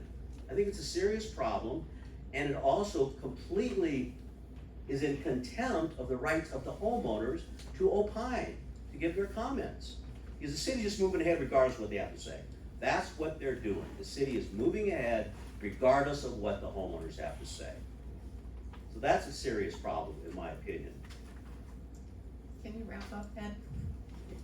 There has been a resolution that you got. It's a resolution that's very clear and very simple. And that is that the city would simply agree to hold off until they find out if the permit is granted. In fact, before I even filed any papers, I sent an email and made phone calls trying to get the city to agree. Rather than I have to go to this district court action and keep filing all this legal stuff, can we just agree to hold off on the draining until we find out what the DNR wants to do? Are they gonna give the permit or not give the permit?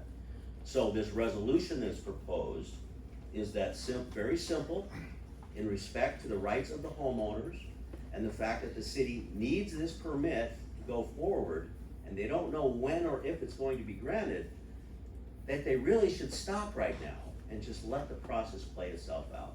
So that's the proposal. I'm hoping that it gets considered. I think it makes a lot of sense. Thank you, Ed. Appreciate it. Okay, last, Vesna. Vesna Glavina. Say your whole name. Hang on, Vesna. Just a real Looks quick like we have a question. quick Just a question quick question, for Mr. Mr. Noyes. Noyes. So there was a hearing last Monday where the hearing was about whether or not the city had to stay the drawdown of the lake. And you participated as a pro se, as a citizen, right? You're the opposing party. Yes, I appealed it, and there was a And- hearing and on the whether ruling that was stay made- would continue. Correct. Ruling was made that the stay would be lifted, and you had until Thursday at 5 o'clock to file an appeal, right? I did file a direct appeal Did to you the file an appeal director by of the Thursday at 5 DNR, o'clock? because I understood that I had the right to do that, going directly to the DNR. Yes, I did. The order was to file with district court. No, it didn't say that. What it said was, what he talked about, it's not in the order, by the way. He talked about the fact that there's constitutional issues that cannot be dealt with at the ALJ. All the political proceedings that went on cannot be dealt with at the ALJ. All the public use doctrine and public trust doctrines cannot be used, and those all have to go to district court. What it didn't say was that you couldn't, and I believe I had the right to, appeal directly to the director, because the actual processes of the DNR, of the interconnection of these permits, was being violated. Were you given So until I a did certain that, date and I- and time to file your appeal? So I went ahead and filed that, and I found out late in the game that she thought it should just go to the district court. Then I got a hold of, I sent these emails out, trying to make peace and see if we could agree, and within less than 24 hours, within a few hours of that happening, of me trying to make peace, I found out that they'd already started it.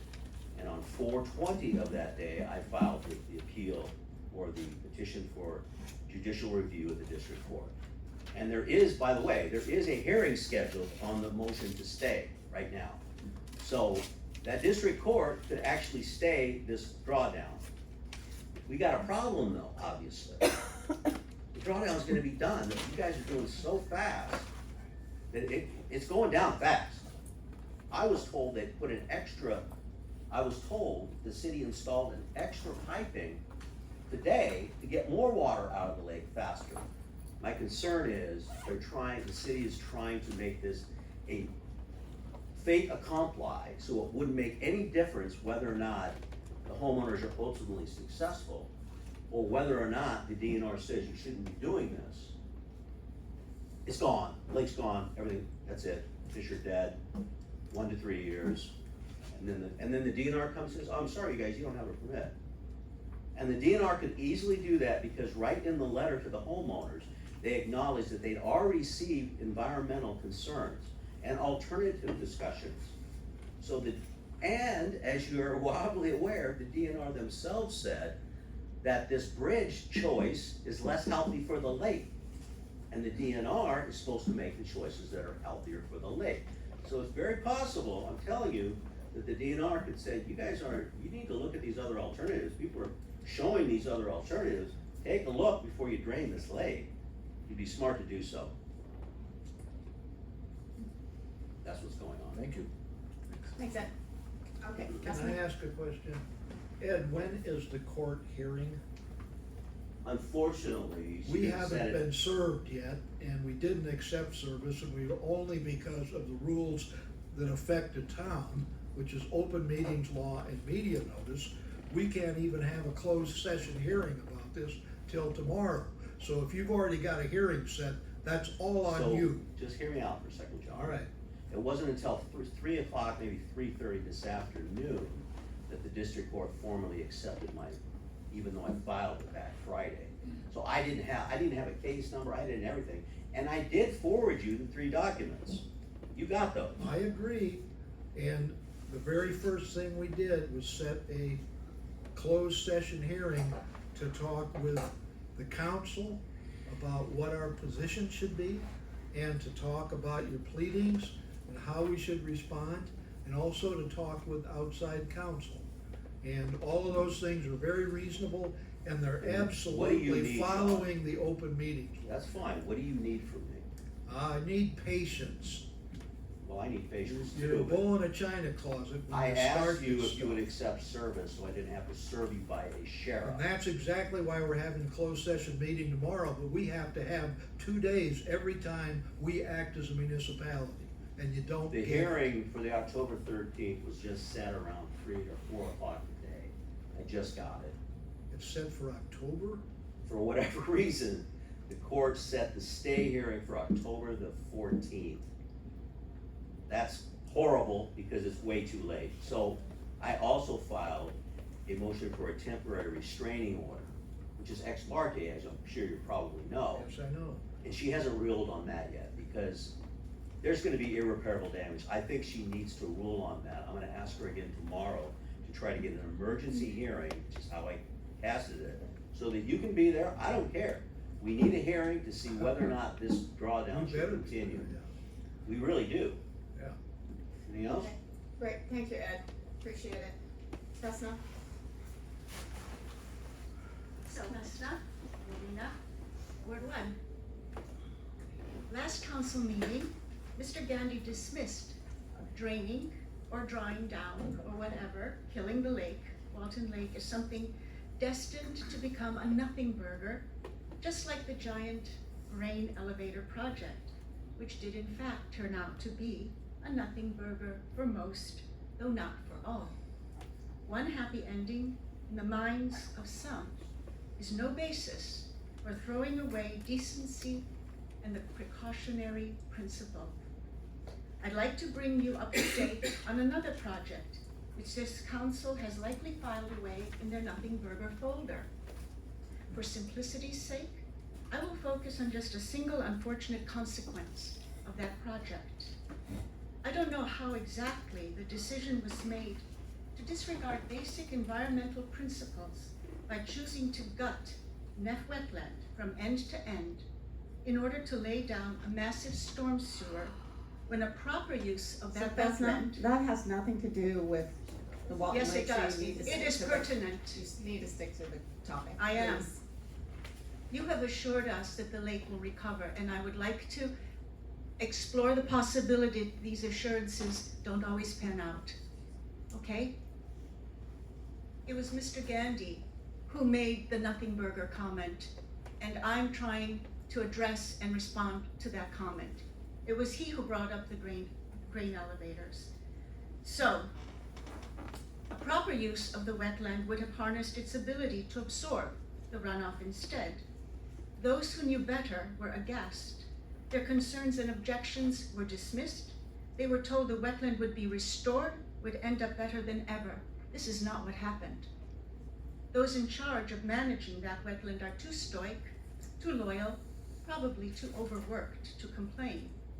But any expert will tell you that the project turned a richly biodiverse ecosystem of native species into a battlefield of competing invasives incapable of sustaining the complex, interconnected web which comprises a fully functional wetland. Between an advancing carpet of teasel smothering native vegetation from one side, and purple loosestrife and Sericea lespedeza turning diversity into an ecological wasteland from another, the web is unraveling. Neff Wetlands has taken a hit beyond man's capability to reverse at this time. Nature may yet set things straight in our world, but that is not for this council to assume, and miracles shouldn't figure in its engineering reports. The city's sanguine assurances that natural systems can be killed and resurrected on demand may have worked out in an earlier era when nature's abundance seemed literally infinite, its native resilience robust, and its environmental burden a mere fraction of what it is today. Today's natural systems are under immense strain. Threads are snapping at the rate of 1 to 200 species lost per day. We don't have time for the prideful ignorance which punishes our world with its hideous vision of dead lakes and overbuilt bridges, costing our cities multiples of what they might, while disregarding alternatives, offers of assistance, and expressions of a citizenry's deepening horror. I plan to keep my remarks brief, but the fact you've gone and pulled the trigger makes brevity impossible, because there's no brief way to speak truth to this folly which you would not consider profanity as much as I deem your decision to kill Walton Lake profanity. Some have boasted that our city will end up thanking them for contriving to shepherd this overbuilt bridge solution to its bullish end. Frankly, The past few months recall to me the sordid tradition of petty tyrants and personal fiefdoms. And I need to interject here that you've been very different today. Today's been a very, very different tone, and I'm very grateful. And I might have written a different set of comments if you had been as open in the past as you have been today, so I apologize for that. But I do shudder to imagine the furtive deliberations that engineered the rush to start draining last Friday. I'm addressing those members of council who respect life and the needs and the will of their people. I hope you will align with your constituents to stop this unfolding horror, as some of you have attempted already in multiple ways. Thank you for that. Attempt it again. Know that you're right and be bold. It is not too late. The lake is not beyond rescue. Please be the heroes that Fairfield deserves. And don't fall for incantations of liability. Our nation has built countless fully insurable bridges without draining its waterways and lakes. Do not cave in to the intonation of process and contractual obligations when change orders are common practice. We live in an age of unspeakable environmental atrocities. I implore those of you with the courage to do so, to say no to its creep in our community. Fairfield has a different vision for itself. Align with that. A few days ago, someone drove up to the shore of Walton Lake, got out of her car, and stood gazing over the water, tears streaming down her cheeks. I speak for her and for thousands of others. Thank you so much. Thank you. Just for the record, Vesna, I didn't pull any trigger. I was stating my opinion. pulled the trigger. You were the nothing burger man. Yeah, but I didn't, just make sure that the trigger analogy or metaphor is yours, not mine. Not me. It's a phrase. Okay, alright, okay. You can look up You're allowed to the say slang it. dictionary. It just means that you've made the process, you've started the process. Okay, I'm just make sure we're It's not. any dictionary slang. Sure, prefer not that language. Yeah. Prefer it. Yes. There's some extreme factual problems. Okay, please. The only project in, the wetlands that I'm aware of that the city has done was a sanitary sewer project, not a storm sewer project. And the project was actually done in order to keep the inflow and infiltration out of our sanitary sewer system, and that project was required of the city by the EPA under our EPA compliance order. So, and also the lids of the manholes that are in the Neff wetland are sealed and locked in order to prevent any storm water from getting into the sanitary sewer. So I have other things to say, but I want to make sure that everyone knows the city, any projects that I'm aware of, the city is not draining the wetlands with the project that we completed several years ago. Melanie, can you clarify something for me? So the lift was, the stay was lifted, but we currently do not have a permit to start this project from the DNR. Is that accurate in what was said earlier? We have a permit to do the 8 42-inch box culverts. That was issued in March upon initial complaints from concerns from citizens. The DNR read through or decided that there needed to be 2 permits, the drawdown and the construction permit, even though their practice over the last several years has been to only issue 1 permit. So that is when the discussion of the drawdown permit was started. So the city has had a construction permit since March. Okay. As on the 842-inch culverts, and that was bid. Now, we did do a change order for the box culvert to Mr. Brown's points that we have not given them notice to proceed to order those materials until the construction permit on the revised would come through. We do understand that we don't have permission for the 8x10 box culvert. if the city, the authorization of the council has been that change order, but we can also go back to the 842-inch box culverts, which we have both the drawdown and the construction permit for that project. Because through citizen comment, the DNR has made it into two separate permits, legally making them separate, that they are issued separate and they're not contingent upon each other. And then at the rate that we're draining the lake today, when do you expect it to be empty? Or Depends. drawn down enough? It depends on whether we get any rain, because I believe that the rain that we got over the weekend pretty much filled back up anything that has come down. So I would say that we are 14 days minimum, closer to 21 days. So, in your professional opinion, if our lead time to even order the culvert is 12 weeks, is it, like, do we really need to drain the lake right now? I have, back to Mr. Brown's point, if I could predict the weather, I wouldn't be here, I'd be telling fortunes in Vegas. So.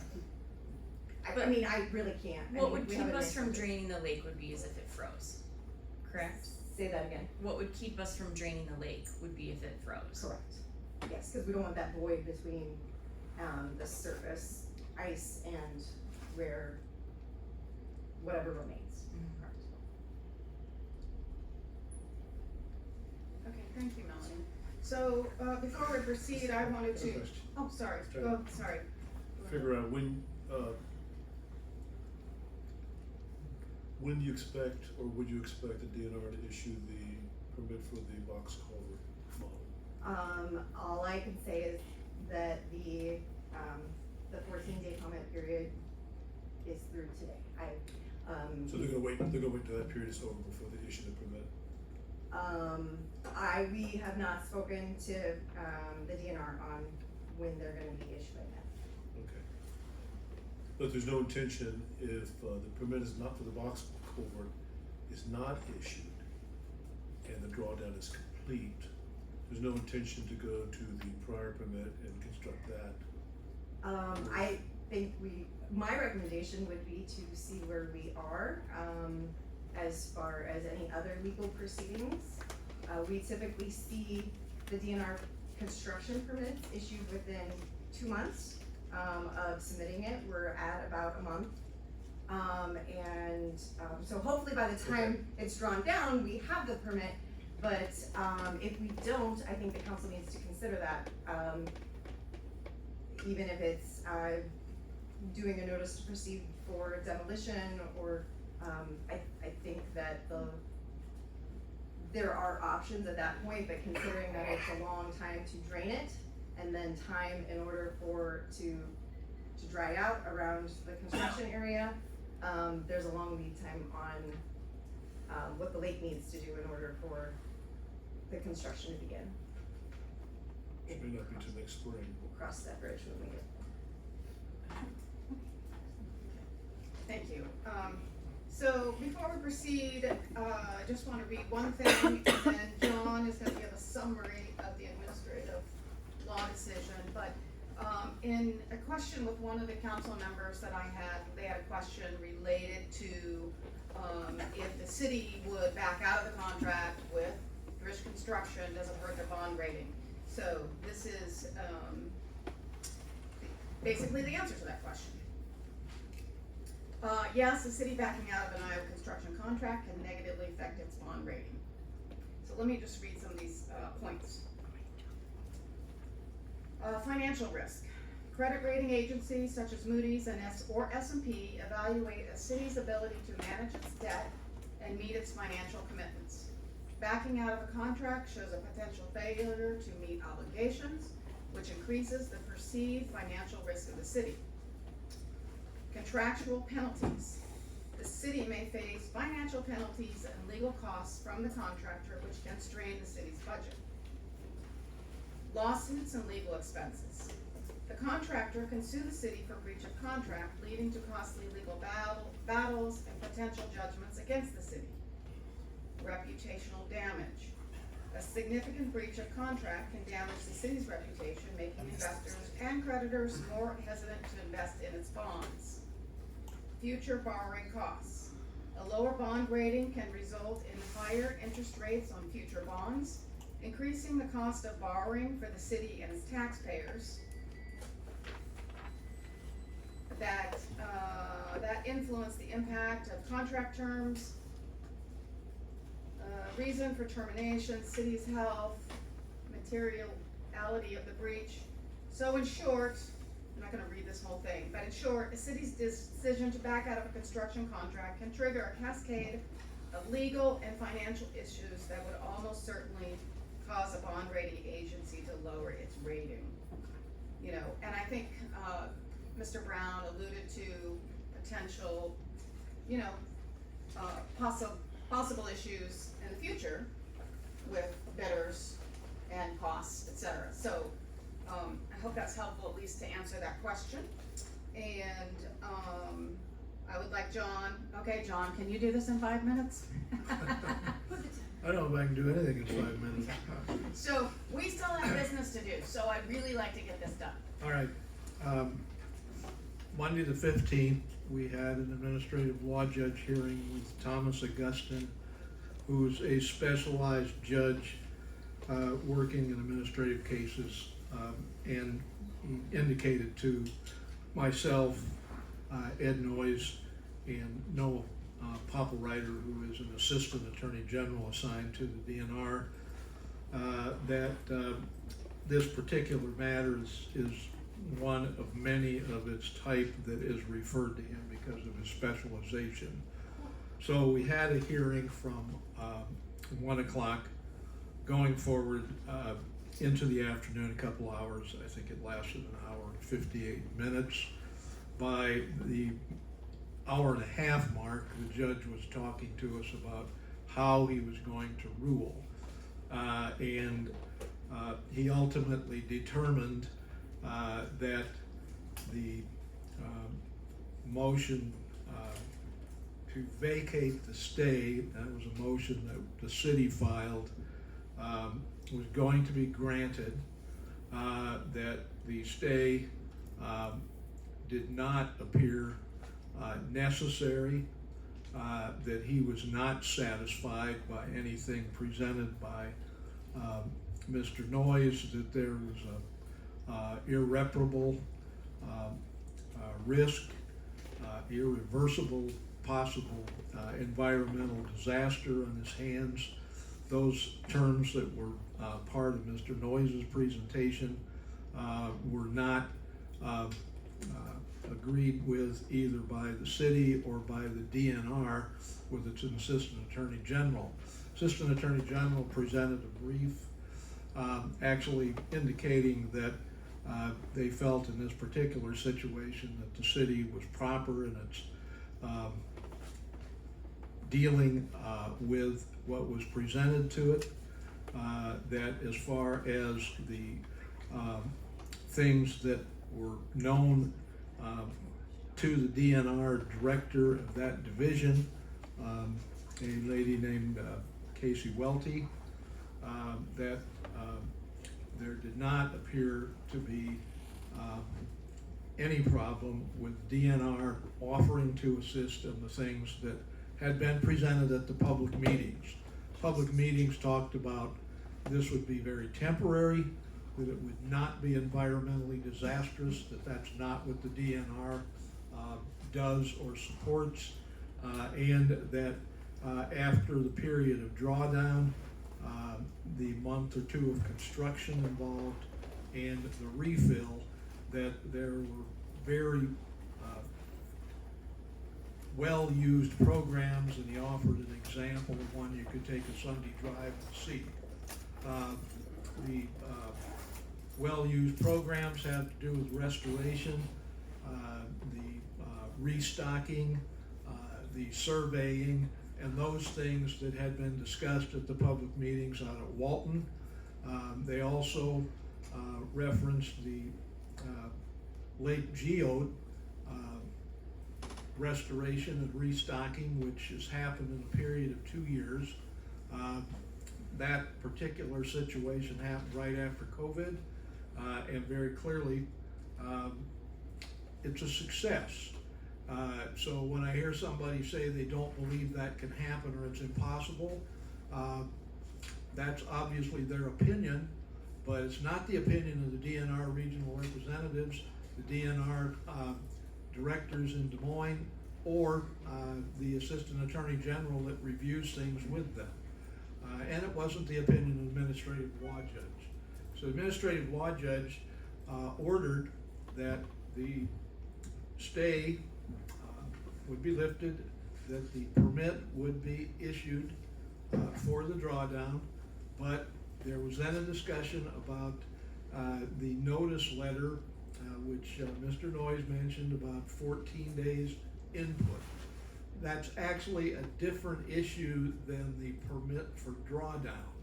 It's an issue about the change order of August 8th and the fact that the DNR actually felt that the box culvert bridge, because of its 8x10 opening and the way it would be mounted in that gap, would benefit more fully water life, water flow, and animal and fauna that would go through that opening than the metal 42-inch culvert group laid side by side.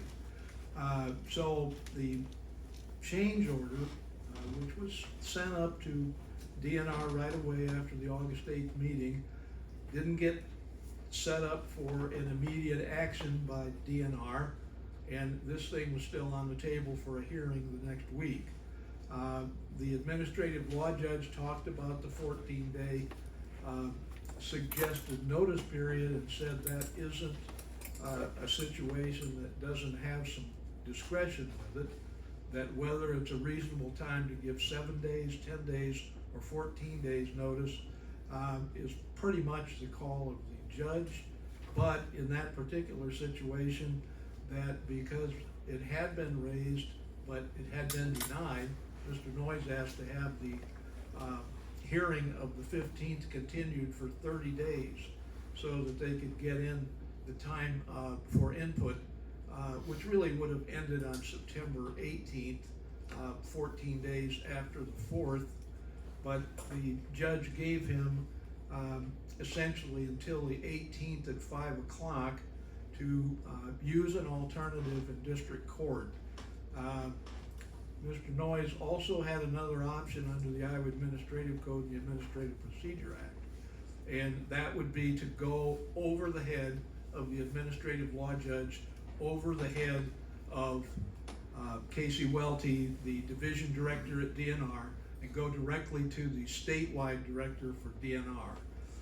And that's what he did, and that director basically rejected his request, which put him back on the ground back here at Fairfield to still use the appeal mechanisms available by going to district court. At that point, on Friday at about 10 minutes before the courthouse closed, there was a filing in district court. It's a suit against the city and the DNR, and it does have, coupled with it, a motion for a stay or in equivalent terms in district court and rule of civil procedure, a preliminary or a temporary restraining order, and then a preliminary injunction. There was some back and forth with Mr. Noyes and I over the weekend. Saturday afternoon, he was courteous to me and sent me the pleadings. The pleadings otherwise would come to my office sometime today after they came out of the port over at the electronic data management system that the district court uses. So if Mr. Noyes says he got them back from the court at 3:30 this afternoon, that's when I would have got them, except for the fact that he emailed them to me. So at this point, tomorrow, the city at noon will have a meeting of the council. It'll be a closed session. We will have another outside counsel also participating in that conversation. And I expect, that we will make a decision as far as, the manner in which we're going to proceed, how we're gonna respond to Mr. Noyes' motion for a stay of this proceeding and injunctive relief in district court. I also expect that as far as the drawdown, which has been going on since the evening of the 18th, that there will be a discussion about what the council's wishes on that being continued. I also expect that there will be a discussion about things that we have to do as far as the rest of the circumstances that relate to this. We have apparent divide in our city council, so there's a case called Town of Sussex. We're gonna have to have a talk with the council about the fact that some councilmen don't agree with others, and somehow that's gonna have to be worked out as far as who gets represented by who. The US Supreme Court is fairly specific that everybody's entitled to a representation for their own opinion. So that's one issue that we didn't see coming, but until last council meeting, we were pretty much unanimous in the way that we're voting on this project. So that will be discussed. The insurance consequences as far as our provisions in our ICAP coverage and whether any of the actions that we undertake at this point or any of the positions that are taken by particular council people, particular city officials could cause us to be excluded from coverage from ICAP. ICAP has what is called a reservation of rights provision in our very broad coverage. And if they would notify us that they're reserving rights as far as part of the circumstances related to what needs to be defended in this lawsuit, we're gonna be left in limbo as far as part of the council. I don't like the possibility of that, but that's gonna get discussed tomorrow, and we're gonna get it sorted. As far as what the mayor read you about the bond circumstances, our city's in the best bond rating situation we've had as far as our public finance since I've been your city attorney in 35 years. And that's partly because the past few administrators have been very careful. It's also because we've had good financial advice from people like Travis Squires, that comes down and talks to us every year. And it's because of wisdom from a prior mayor seeing the benefits of selling the Logan Apartments to give us a nest egg and some more asset base, which we're now being forced to spend under House File 718, which isn't this council's fault, and the public needs to understand that that's a piece of legislation that most towns hate right now. But other than that, we don't want our bond status and our best bond rating damaged by being through something that could turn into a lawsuit that lasts years. So that's a very realistic view of how this thing could go if there's going to be one filing after another, which you have a constitutional right to do, taking this all the way through the logical thing, all the way up through the appellate court and the Iowa Supreme Court. We'll still be talking about this in 2027. That is the reality of what the court system suit involves now. And we're gonna talk about that tomorrow at noon as far as the alternatives. Other than that, one of the things that was discussed here and suggested was that we just dump this back on the Walton Club's lap. We had a letter read here today as far as what the Walton Club was prepared to do and what the Walton Club tried to sort out as far as what it felt was misrepresented. I'm not sure what is being asked of us here as far as that discussion of the lease, but if the Walton Club is in earnest saying they really don't have the capacity to go ahead and take on the financial responsibility of building this bridge, then is what is being asked that the Walton Club will be denied its lease. The Walton Club maybe just should close. I don't get it. I don't understand that. That's something else we'll have to talk. We're still, I think, midstream on the discussion of negotiation of the lease. I don't know where the property committee is planning on scheduling that next. That would be a topic also. So tomorrow at noon, we're gonna go into closed session as far as purpose of talking pending litigation. And that's as much as I can tell you, except if you have questions about this. I have the transcript from the administrative law judge with me. It's clear that the administrative law judge felt that the risks in this situation are to the city, and that the irreparability, the irreversibility, the forever lost lake is not realistic, and that the DNR is standing there by our side, both in what they briefed and told the administrative law judge, but where they are right now as far as their willingness to restore and restock the lake after this project would be long behind us. So my understanding is this project's still doable this fall. My understanding is also that we haven't yet been called on our breach, even though we're past our late start date of August 18th. That's where we are. We'll talk about it more. Great, thank you.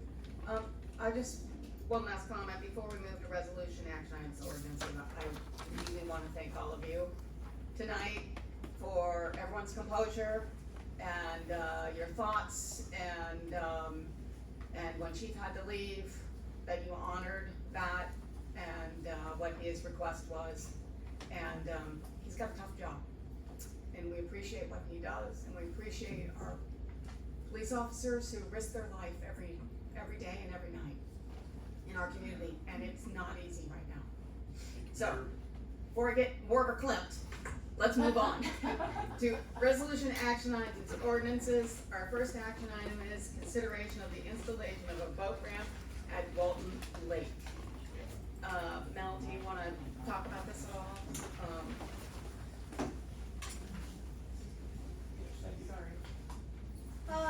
Honestly, I don't remember where the request or the discussion came up.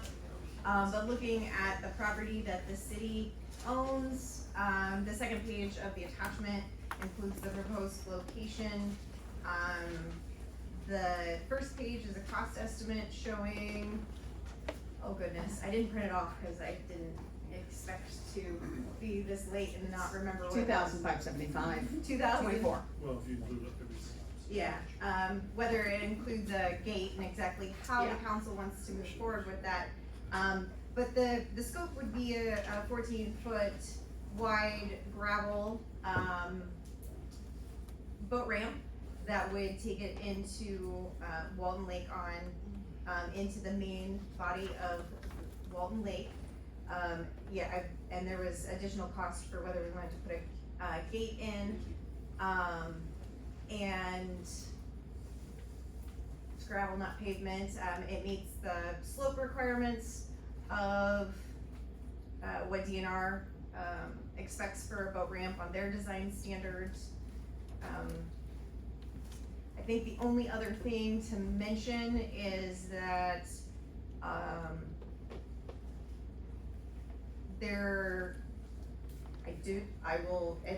we can stake it out. I don't believe there are any large trees in this path, particularly if we move forward and we relocated an electric pole.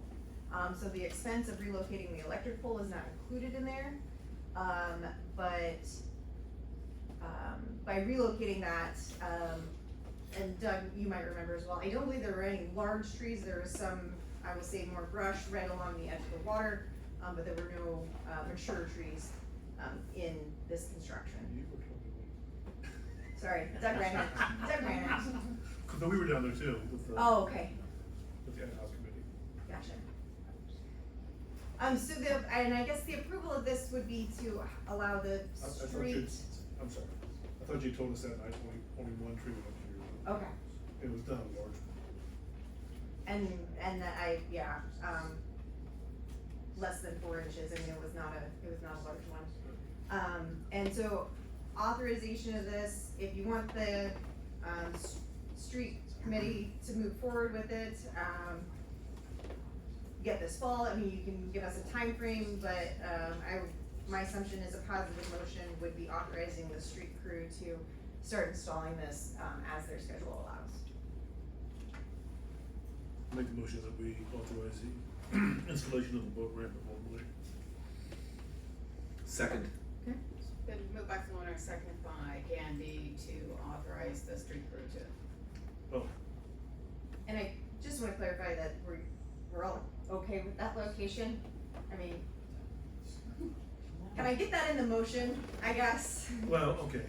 Can I rephrase my motion? Yeah, go ahead. We'll Friendly decide amendment. later.